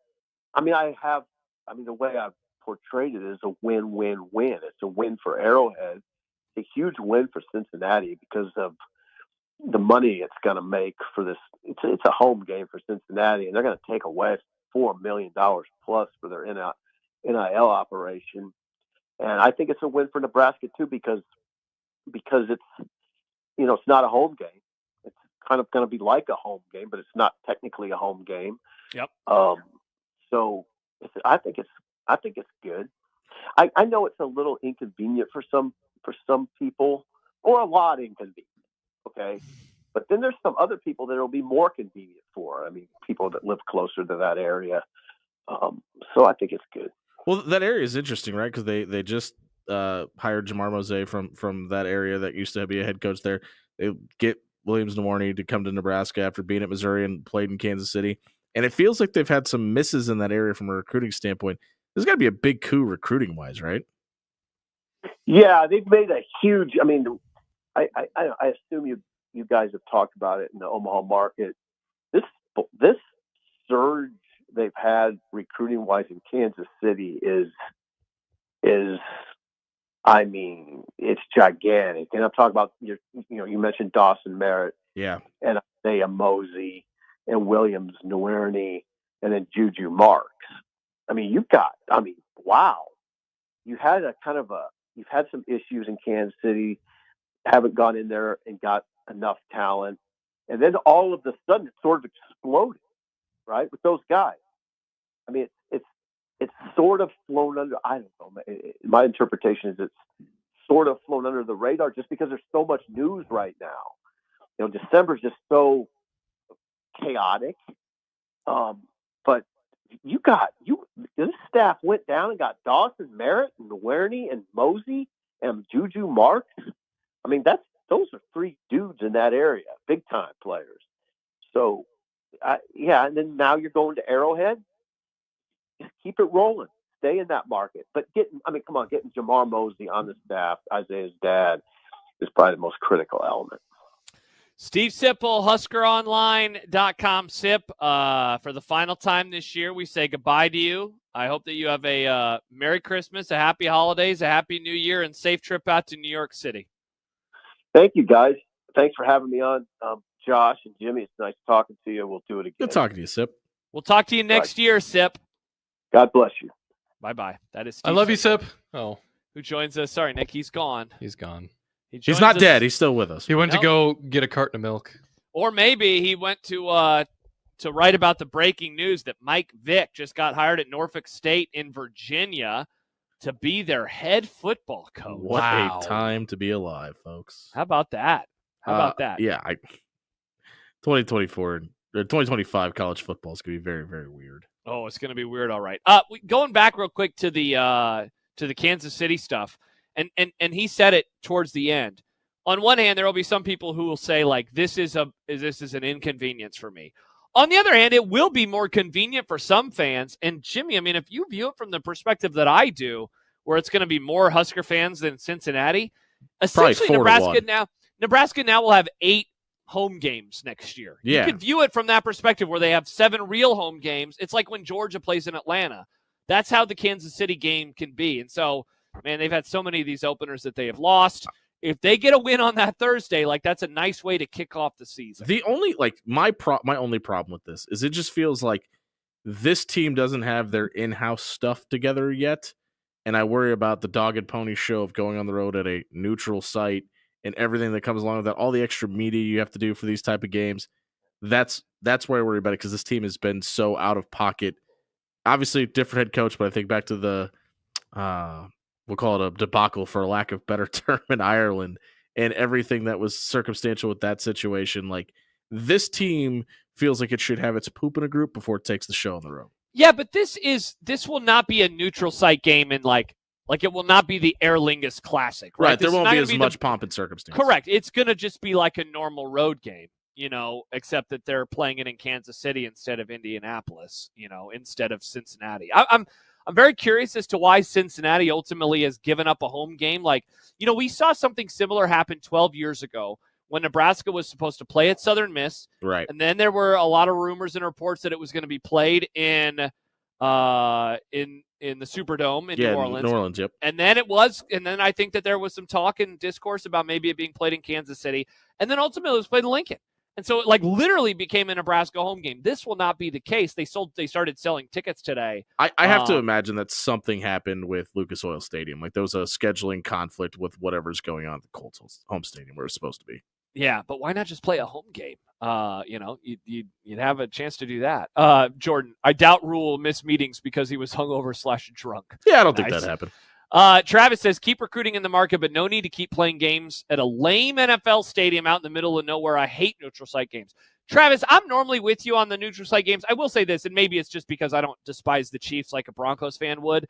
I feel like their stadium is less of the annoying kind of corporate NFL stadium, at least look on TV. One of the very few that are still like that. Yeah, where boring though. It's just kind of in a parking lot. Now, Nick, you're not wrong there. It is definitely just in a parking lot. But I would say this, this game was supposed to be a road game, and now it's basically a home game. So, I think that's pretty cool for Nebraska, and it's at an NFL stadium. I got a text from Severe who said, we bought tickets today and got hotel rooms last night, and things are selling fast. Yeah, I have talked to a lot of people today who have already purchased tickets. It should be quite the event. Yeah, and Nick will be there. Quickly. The Zone will be there doing the Grum from Arrowhead Stadium. Josh will for sure be there. Is that a prediction or is that it's a prediction? Okay. That's a prediction. Are we breaking news? Josh has no idea. He's trying to manifest it. Why would we not go, Nick? It's 3 hours away. Josh, that's a great question. All right, there you go. Well, the answer is we wouldn't not go there, Nick. It's 3 hours away. It's a really good idea to go. Yeah, and you're going to go to some concert. I'm going to go see My Chemical Romance at Soldier Field. That's not some concert. It's not even a podcast. I'd only go to a concert, Nick, if it was a podcast. That's I'm going to be on Soldier Field watching My Chemical and Devo. Devo's going to be there. Devo is, and Soldier Field looks like a piece of crap. When the okay, you can whip it. Dave, right? So you guys talking about GEHA Field not being all corporate? I guess what I meant was, it looks cool on TV. That stadium doesn't look like a cookie-cutter stadium. Yeah. That's what I'm saying. Yes, it's obviously very corporatized. It is an NFL stadium. So I'm not a complete moron, but I'm excited. That's up for debate. I'm excited. Still to come, we'll hop back into the discussion that we began the interview with Sip about, and that was the bowl game mattering, and does next Saturday versus Boston College matter? And then we also have some content coming up, including a different bowl game that's going to get played tonight. It starts. It's here. Bowl season's here. And the way in which the season has turned for the Chicago Bears as they suffered another loss last night to the now 12-2 Minnesota Vikings. So we will have all of that and more. A reminder, after hours, after us at 6 o'clock. Nice. And also at the top of the hour, yours truly with John Schreiner for Creighton and Wyoming. Women's basketball, you can hear that one on 1180 The Zone. We'll talk a little bit more, though. Nebraska, next on 1620 The Zone.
Welcome back. It's Unsportsmanlike Conduct on 1620 The Zone and 1620thezone.com. A reminder that you can sign up today for 1620 The Email. And as we get on ready to go for 2025, you'll be the first to know about the various comings and goings that we have at 1620 The Zone. Maybe exclusive links to things like Nick's vlog. Jimmy, have you had a chance to watch Nick's vlog yet? I'm a big fan. Big fan. I check it out every time one drops. Oh, thank you for watching my vlog. I'm a consumer of content, Nick. Hey, that's a great way to describe all of us. Put that in our Twitter bios. We are consumers of content. You can sign up today at 1620thezone.com. And a reminder, Mike Stibbs in for John tomorrow, and we have Mitch Holtzis, so that should just be a bundle of joy. Have we reached the moment in USC history where Nick is no longer afraid of Stibbs sitting in the studio? Oh, Nick, great question. Your thoughts? The Stibbs shows are fun because I bet tomorrow with Mitch is the most we're going to talk about sports. I think that is true. That's probably a fair guess. Yeah, that is true. And also, we'll be off a little early tomorrow because Creighton plays Georgetown. And Jimmy, of course, will have post-game coverage with Drake DeGrassi, Your a.k.a. favorite person? Alex Drake. That'll come up tomorrow after the game. The game is at 5:30. Pregame with John, live from Washington, D.C. at 5 o'clock. We just had Steve Sipple on, Jimmy, and we were talking about, the importance of the bowl game, the importance of this game. John and I talked about this a little bit yesterday in terms of, how are you approaching it? What's the mindset? Because for months, it is interesting around here how we're like, Nebraska has to make it to a bowl game. And then they get there and there are opt-outs and there will continue to be opt-outs, or players rather, going into the portal, and the game loses a lot of its whatever luster it has. I wonder how much of the fact for some people is that it's being played at a baseball stadium on a cold Saturday afternoon in New York City. I wonder where you have found yourself falling over the years in terms of the importance of bowl games, and now how you feel about this one today, because I think it's important for all of us, again, and I've been saying this for weeks now, you kind of have to decide before the game is actually played, because retroactively on, in a couple Mondays, I don't want people hopping on and say, well, hey, look, the game didn't matter, and that's only because they lost, or, oh, the game was really important because they won. Where do you find yourself, a few weeks out from this game? Yeah, I think for this team specifically, the mental hurdle during the season of getting to 6 wins and qualifying for a bowl game is actually more important than the physical bowl game itself. Matt Rule's talked, and I wonder how much he regrets saying this, about how these 10 practices are going to be so important. Well, are they if players 1 through 7 aren't really going to be there in spring? So, yeah, I think there's important pieces to it. I think getting a guy like Riley Van Poppel ready to go for next season, I think this game is important for players, not necessarily the entire team.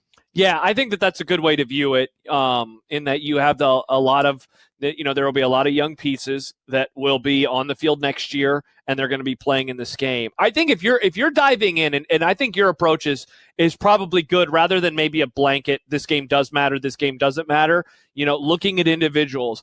I keep thinking, man, and I was thinking about this on my drive home last night, I keep thinking about the offensive side of the ball and how, Dana Holgorsen showed up and he was the offensive coordinator ahead of a game versus USC where it seemed like things were a little bit better. It seemed like things were a little bit crisper, even if the result was, another 1-score loss and the offense only scoring 13 points on that side of the ball. And then, of course, we know what happened versus Wisconsin. And then we see the Iowa game where it in a way, it reverts back to what happened versus USC. They drive the ball a ton. They move the ball a ton, and it doesn't result in points. Well, now Holgorsen and this offense, they have 4 more weeks. So that game is played on Black Friday. 4 weeks later, they have their bowl game. What types of gains do we expect to see on that side of the ball?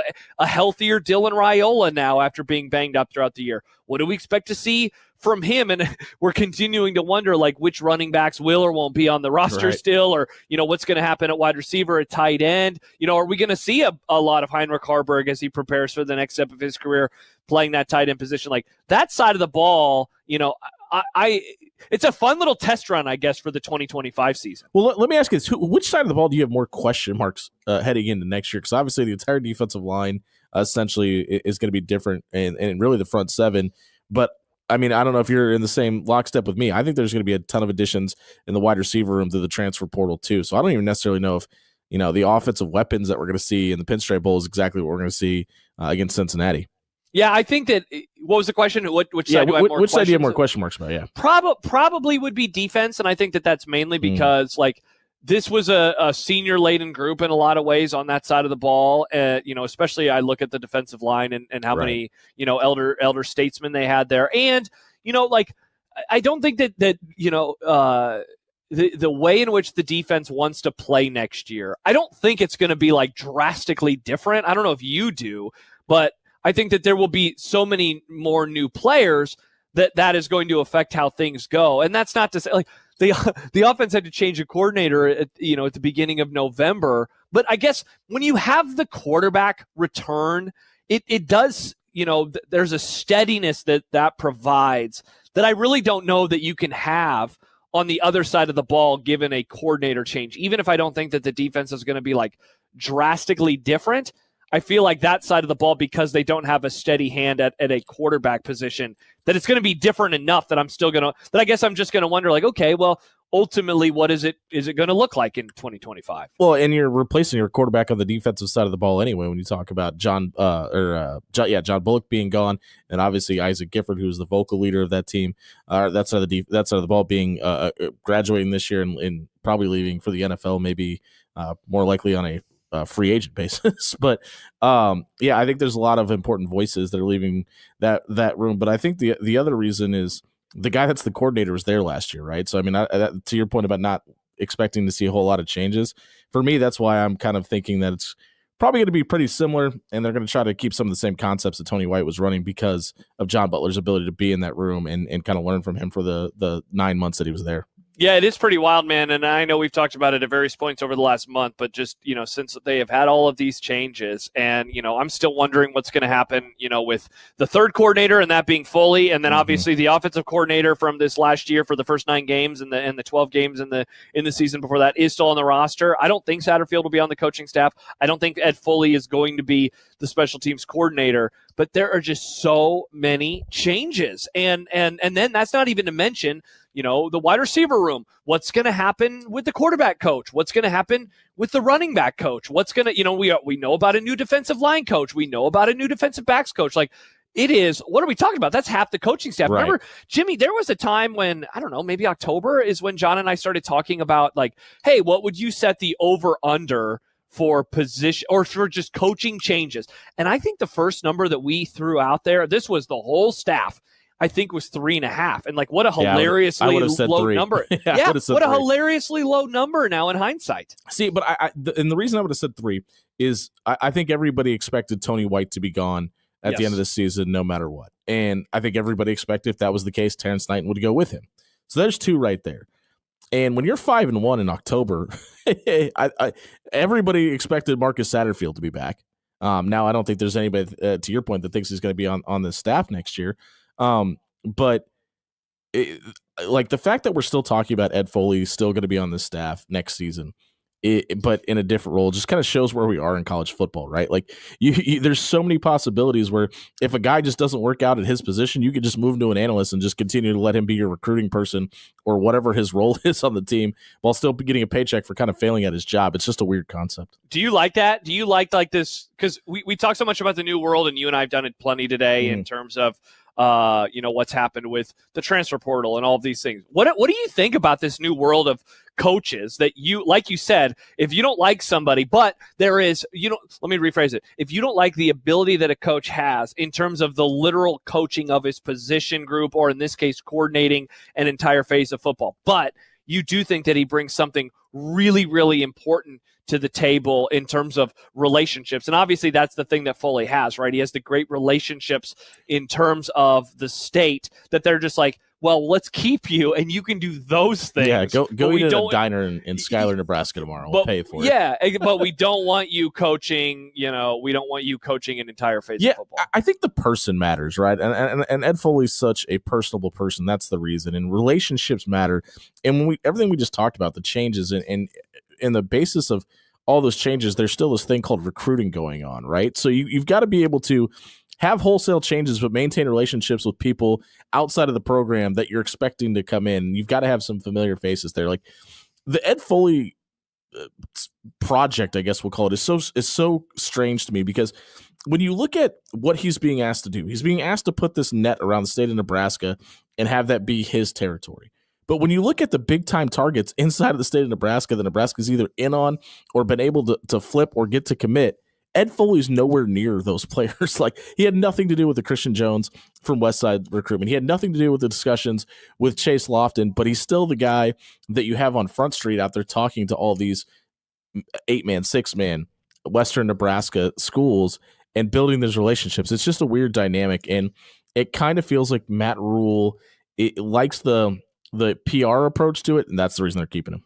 Well, yeah, and I mean, one of the things that I always think about, and this is it's more of a long play with Foley or any coach in that kind of state or status rather, where it's like, look, maybe this year there's not somebody out at one of these schools. Maybe next year there's not somebody out at one of these schools. Maybe even in 5 years. But if this helps you land a player in 8, 9, or 10 years, It's worth it. It's worth that relationship. Because I would say this, for all the negatives about the Matt Rule era so far, and we can certainly list them, and we have, and we will continue to list them before next season kicks off. One of the things that I think is obviously in the positive bucket is they genuinely care about the state, and they genuinely care about fostering the relationships within the state. And we have not been able to say that. We've been able to say maybe like this coaching staff cares about this part of the state or this school in the state. But in terms of front to back, this is unique in terms of being compared to every coach since like Solich. And I think that is a good thing, even if maybe the fruits of the labor aren't shown now. I really wonder how much an emphasis there's going to be on this with the walk-on program going away, though, because it kind of feels like good point. That was the emphasis on this was, okay, well, we need this to be a priority in case there's a gem out there that we don't see that we can get to walk on, and we can build a relationship there that we don't have to send our ace or our top or even our top position coaches out to recruit that portion of it. Well, that's not an option anymore. So it's going to be interesting to see how they handle that portion of casting that net over Nebraska and kind of making it a priority. Jim, it's an excellent point, man, because we look at what has happened with the walk-on program. We look at what's happened with relationships and just how so many of these coaches for Nebraska over the years have not made the trips. They've not fostered the relationships. They've not grown, the relationships. Yeah. And now you finally have a guy do it. And he's not really good with his unit of the on the football field. But then also, as you just mentioned, this stuff's going away. Like the roster sizes are about to go from whatever Nebraska's has been, 140, 150, down to a cap of 105.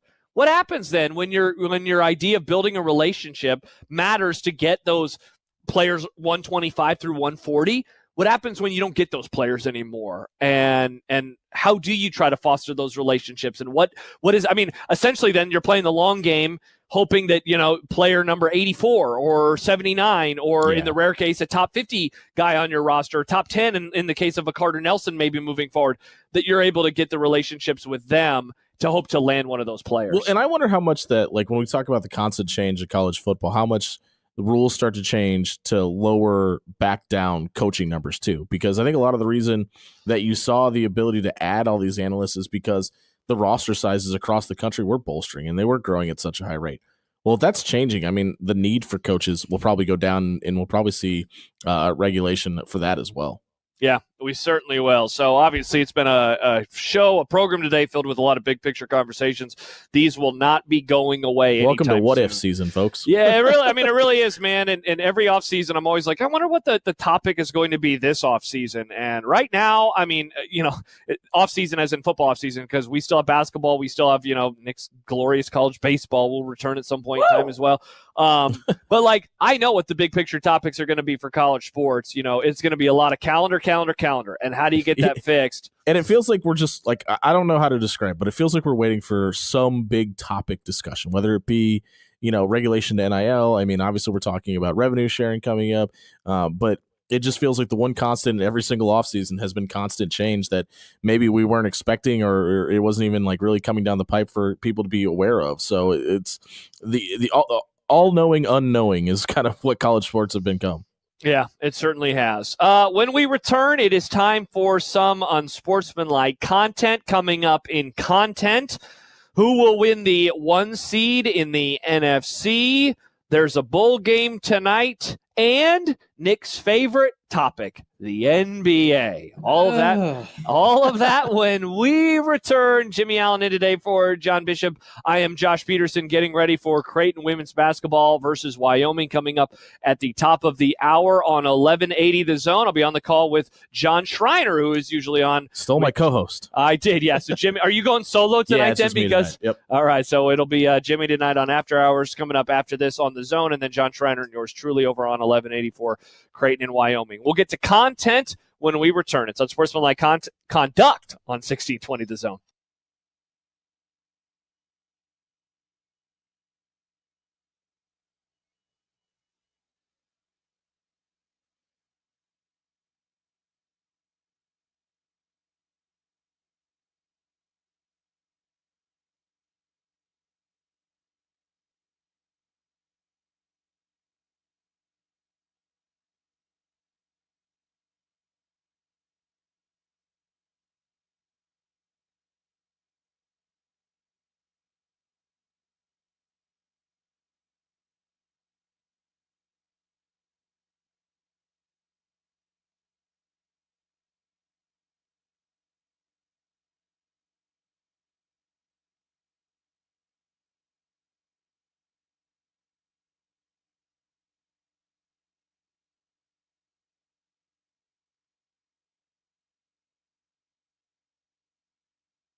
Look, I made you some Unsportsmanlike content. Unsportsmanlike content. Unsportsmanlike content. Content that's unsportsmanlike. The Creighton women's basketball team looks to win their 8th in a row. Coming up at the top of the hour, it'll be John Schreiner and yours truly on the call on 1180 The Zone. But before that, it is time for some unsportsmanlike content. Nick, take it away. Alex, don't call me the Grinch. Grinch is going to be Scott Frost, defensive coordinator at UCF. Why? That is the million-dollar question. Yeah, it really is, Jimmy. I don't understand this move. I know that there are some that are in their cars right now, and they're probably listening and saying, you're a hater. You just don't like Scott Frost. You're a hater. Dude, well, maybe I am. I'm a hater of Alex Grinch. This guy, I did used to think, wow, he's really good. He was at Washington State under Mike Leach. I thought that he was a big reason why they were able to win a whole lot of those games. He goes to Ohio State for that last Urban Meyer year. He was fine. Nothing really bad to write home about. But good Lord, he goes to Oklahoma with Lincoln Riley. Terrible. He goes to USC, and it somehow is even worse. He got fired in November of 2023. He was the co-defensive coordinator for Wisconsin this year. We know about their issues. Jimmy, I don't get this hire. I don't get this hire at all. Yeah, I kind of wonder if this is like a timing thing for in which Frost took this job and people that were available. This feels like the bottom option, though. I can't imagine there was too many people that said no before Alex Grinch. And listen, maybe it's a matter of he called Scott and said, hey, I need a job. You have an opening. Let's make this work. And I need to rehabilitate my career just like you. And handshake meme, here we are. I don't know. Wisconsin's safeties were awful this year. That's secondary. Like, obviously, they made some changes there for a reason. His defenses at USC were laughable. This guy was the punchline of every defensive college football joke for over 3 years. I don't know how you make this hire. Yeah, you know what he was? I think John and I made this comparison last season, too. He was the tiny baby Ferentz of coordinators on the defensive side of the ball. As laughable as Brian Ferentz's offenses were, Alex Grinch's defenses were the same. If not worse. The Vikings rolled last night, winning 32-12 over the Bears. They're now tied atop the NFC with both the Lions and Eagles. Who's going to win the 1 seed? Josh, you're not going to like this answer. It's the Eagles? It's the Eagles. I just trust that defense more than I trust the Lions at this part. This part of the season, where I feel like they're going to probably miss Aiden Hutchinson the most. Detroit's 24th in NFL sacks. The Eagles are 10th and first overall in yards a game. The Vikings are 5th in sacks. By the way, I just don't trust that offense. Philly's only giving up 173.4 yards a game. That's best in the NFL compared to the last place team, which would be the Jacksonville Jaguars, 264.3 yards per game. I don't trust Minnesota's offense enough, and Detroit's defense was suspect last year, and they're taking a step back this year. I just think Saquon Barkley's enough of an eraser that he can fix those problems on offense, and that defense is good enough to get you to a Super Bowl. Was that stat? Was that pass defense? Is that what Overall, that was? Overall. Wait, the Eagles are only giving up 173 yards a game? That can't be true. According to ESPN. 173 yards a game? Let me. Dude, that would be like. It is pass defense. I'm sorry. Okay, I was going to say. My bad. Yeah, I was like. That would be like. You're right. As soon as you said that, I was like, that does. Yeah, especially when you said the worst is only 293. I'm like, what in the world? Wow, the Jaguars' pass defense is garbage. Yeah. Sadly, pass defense. Yes, not total defense. I apologize. Sadly, dude, I think that you are right, and here is why. It's because of the schedules. The Lions. So you mentioned all the reasons not to buy into the Lions right now, and a lot of that is just health concerns, and I think that those are valid. They're at the Bears, they're at the 49ers, and then they're home for the Vikings. Meanwhile, the Vikings, they're at Seattle and versus Green Bay over the next couple of weeks. The Eagles, meanwhile, the slipping Commanders, the bad Cowboys, and the atrocious Giants. So the Eagles have a very, very manageable schedule. If the Vikings went out, they would be the 1 seed. If the Lions went out, they would be the 1 seed. So the Eagles do need some help, and they need to win out, but I am much more apt to believe that the Eagles are going to win out and that the Vikings and or Lions are going to slip up along the way. Philly's giving up 275 yards a game total. Jacksonville, 396 yards a game total. Yeah, not very good. Meanwhile, the Bears lost their 8th straight game and now sit at 4-10 on the season. Are you surprised in how big of a lost season this has turned out for Chicago? Nick, you wrote this question. I don't know why you struggled with the syntax of it so much. The answer is yes, though. Jimmy, I still think back to that Hail Mary game where they went into the matchup with Washington. They were 4-2 on the year. They lose on a Hail Mary. They would have gone to 5-2, and instead they have literally not won since then. And, look, have they lost to some good teams along the way? Yes, they played the Packers close. They played the Vikings close the first time. They only lost by 3 to the Lions on Thanksgiving. But also in this losing streak, they lost by 16 to the Patriots. Wolf. They lost by 20 points to the Cardinals. And I think the Cardinals are solid enough, but dude, to go into a game 4-2, to be one play away from being 5-2, and to have not won since, they have the Lions this week, they have the Seahawks, they have the Packers.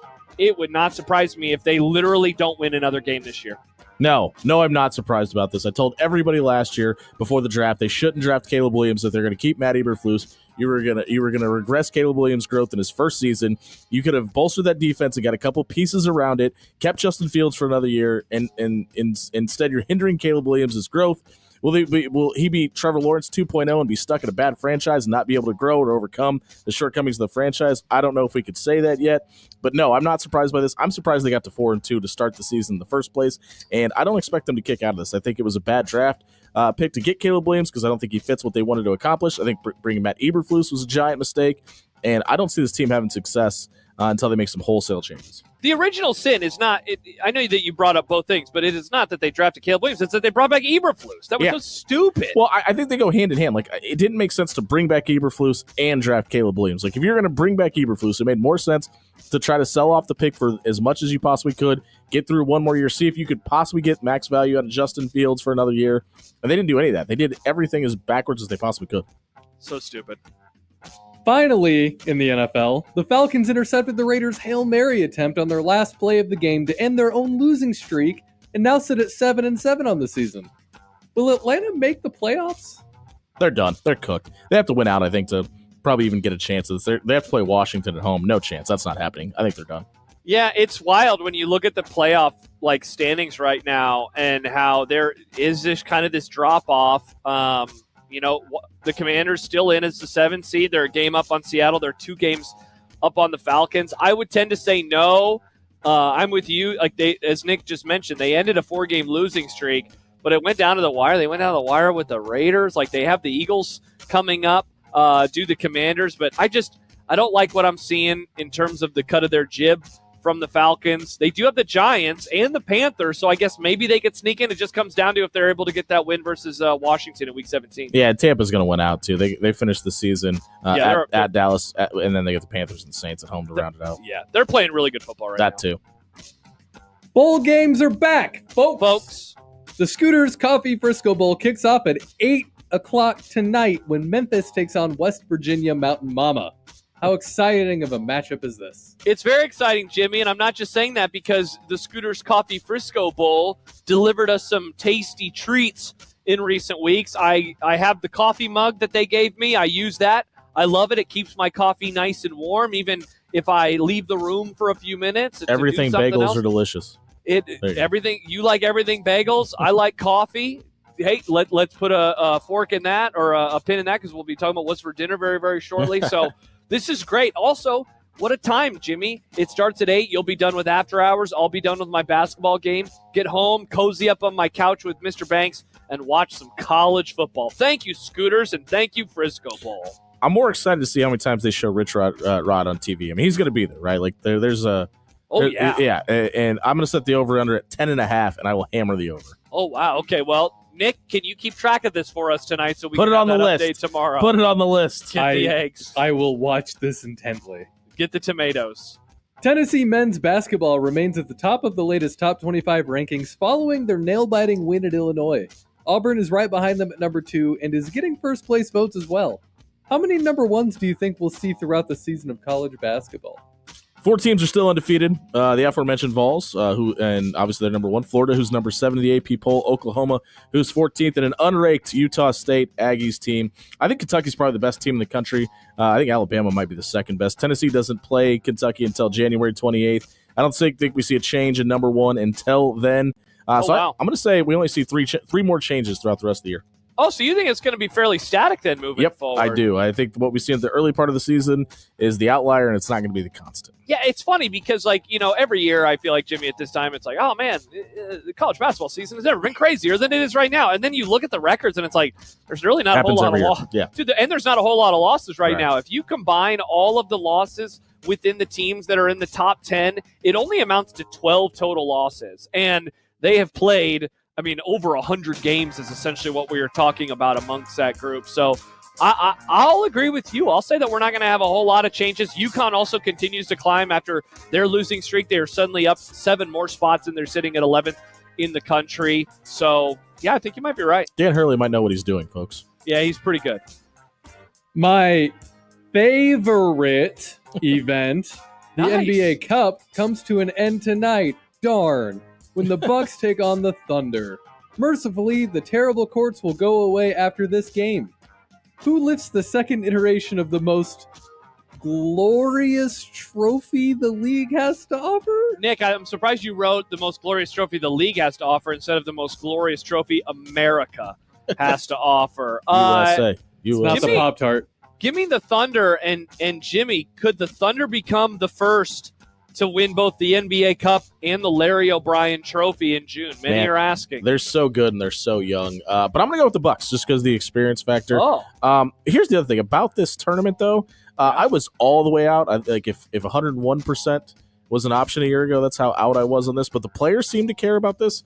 I'm a little more intrigued than I was a year ago. But yeah, I think the Bucks win it. But I think the Thunder have a better chance of winning the Larry O'Brien team this season. All right, so there you go. Nick, any other NBA questions as we say goodbye for this segment? Yeah, he takes an SGA. Yeah, no, I have an Oh, NBA good question, question. Jimmy. Yeah. Why? Why? Well, basketball. yeah, Nick, what do you mean? Why? We love basketball, Nick. There's no bats. There's no plates. There's no bats. Nick, I encourage you to watch the Oklahoma City Thunder. I think you will find a love for the way they play the game. There you go. Yeah, Nick, you're a Nets fan, remember? Yeah, go Nets. Yeah, Nick's a Name Nets 3 fan. Brooklyn Nets right now. Oh, good question. I can't. I don't know if I can name 3 basketball players. Okay, fair enough. You know what? I don't know We'll if let I you can off name 3 Nets right now. I'll be honest, Jimmy. Yeah. So that is there's the reason I asked the question because I don't think I could either. Nice. You could have just made up 3 names, Nick. Nick, and I can said, you hey, name good job. 3 NBA players? I always butcher the pronunciations, so no. Can't say like LeBron James? Oh, sure. Yeah. I wasn't sure if LeBron still played. That's the thing. Always I don't know. Taking a little bit of hiatus. Wait, what was the player that you were thinking of that you were worried about butchering his name? Tintin I was assuming it was Giannis? Yeah. Why not just say Giannis? Because I couldn't remember his first name. Wow, I unreal. know. All right, and that is Unsportsmanlike content. We will come back. If Nick's favorite sport is the NBA, then Jimmy's favorite segment is What's for Dinner. We say Awful. goodbye on this Tuesday when we return here on 1620 The Zone.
When you knock us down, we're going to get up. And on the way up, we're going to bite a kneecap off. Crust is good on your pizza, not your ass. I will eat your ass first. He's tough as a Woolworth steak. And then it's going to take 2 more shots to knock us down.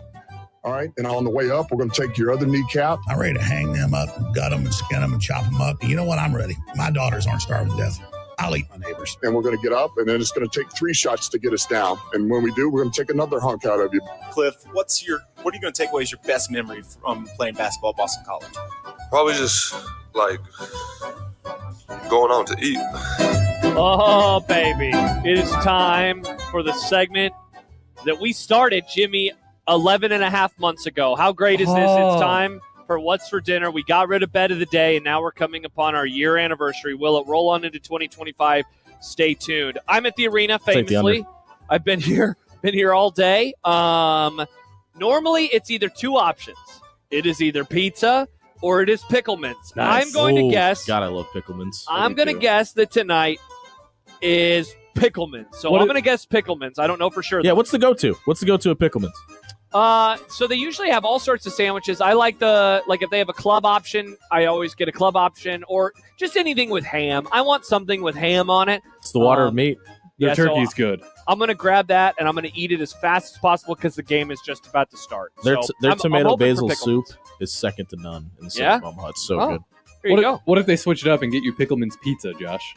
I'll eat that too. Whatever they have, I'm going to stuff my face because, again, the basketball game will be starting in just a few minutes. Over on 1180, The Zone. Nice. You've messed up tonight, Josh, because we don't have a show tomorrow because of Creighton basketball for after hours. So we're celebrating Wing Wednesday on a Tuesday night. So Cunningham's Pub is for dinner tonight. We'll have some delicious blueberry sriracha wings, courtesy of Cunningham's. Those blueberry sriracha wings are delicious, by the way. I'm very sad that I'm not there. I love walking out of the studio on a Tuesday or a Wednesday, grabbing a wing, and then realizing, crap, I should probably go wash my hands before I get in my car. Yeah, good call. Well, on top of a couple wings that I'm for sure going to have. Of course. We're going to do that chicken tikka masala tonight. What is that? Yeah. It's like Indian food. Oh, okay. So, nice. We're going to do it. It's going to be good. That is What's for Dinner. If you missed any of the show from today, of course, you can just rewind the YouTube video right now if you'd like. Yeah, do it. You can go do that, or you can check out the podcast wherever you get your podcast. Nick, how about this? Yes. As we get ready for 2025, and Jimmy, you have a podcast feed. People could do this on yours. What about some reviews, some ratings and reviews? Ooh, okay. Yeah, we haven't done that in a minute.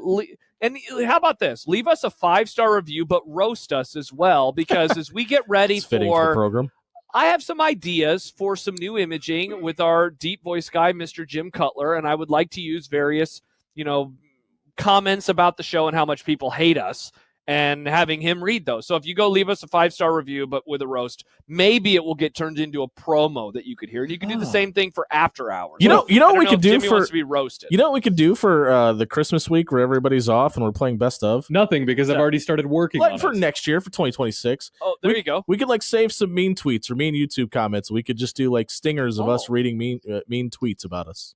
Oh, that's a great and idea. then give our response. Nobody ever says anything mean about me, though.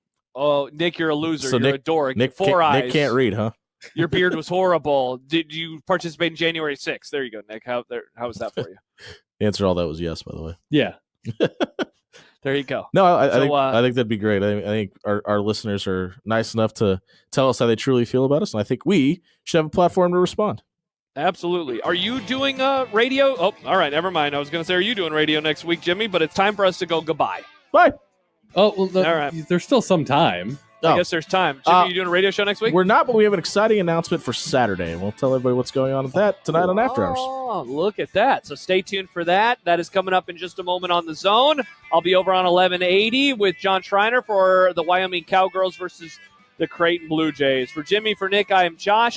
Have a great night. Drive safely. We'll talk to you later. Bye. Adios.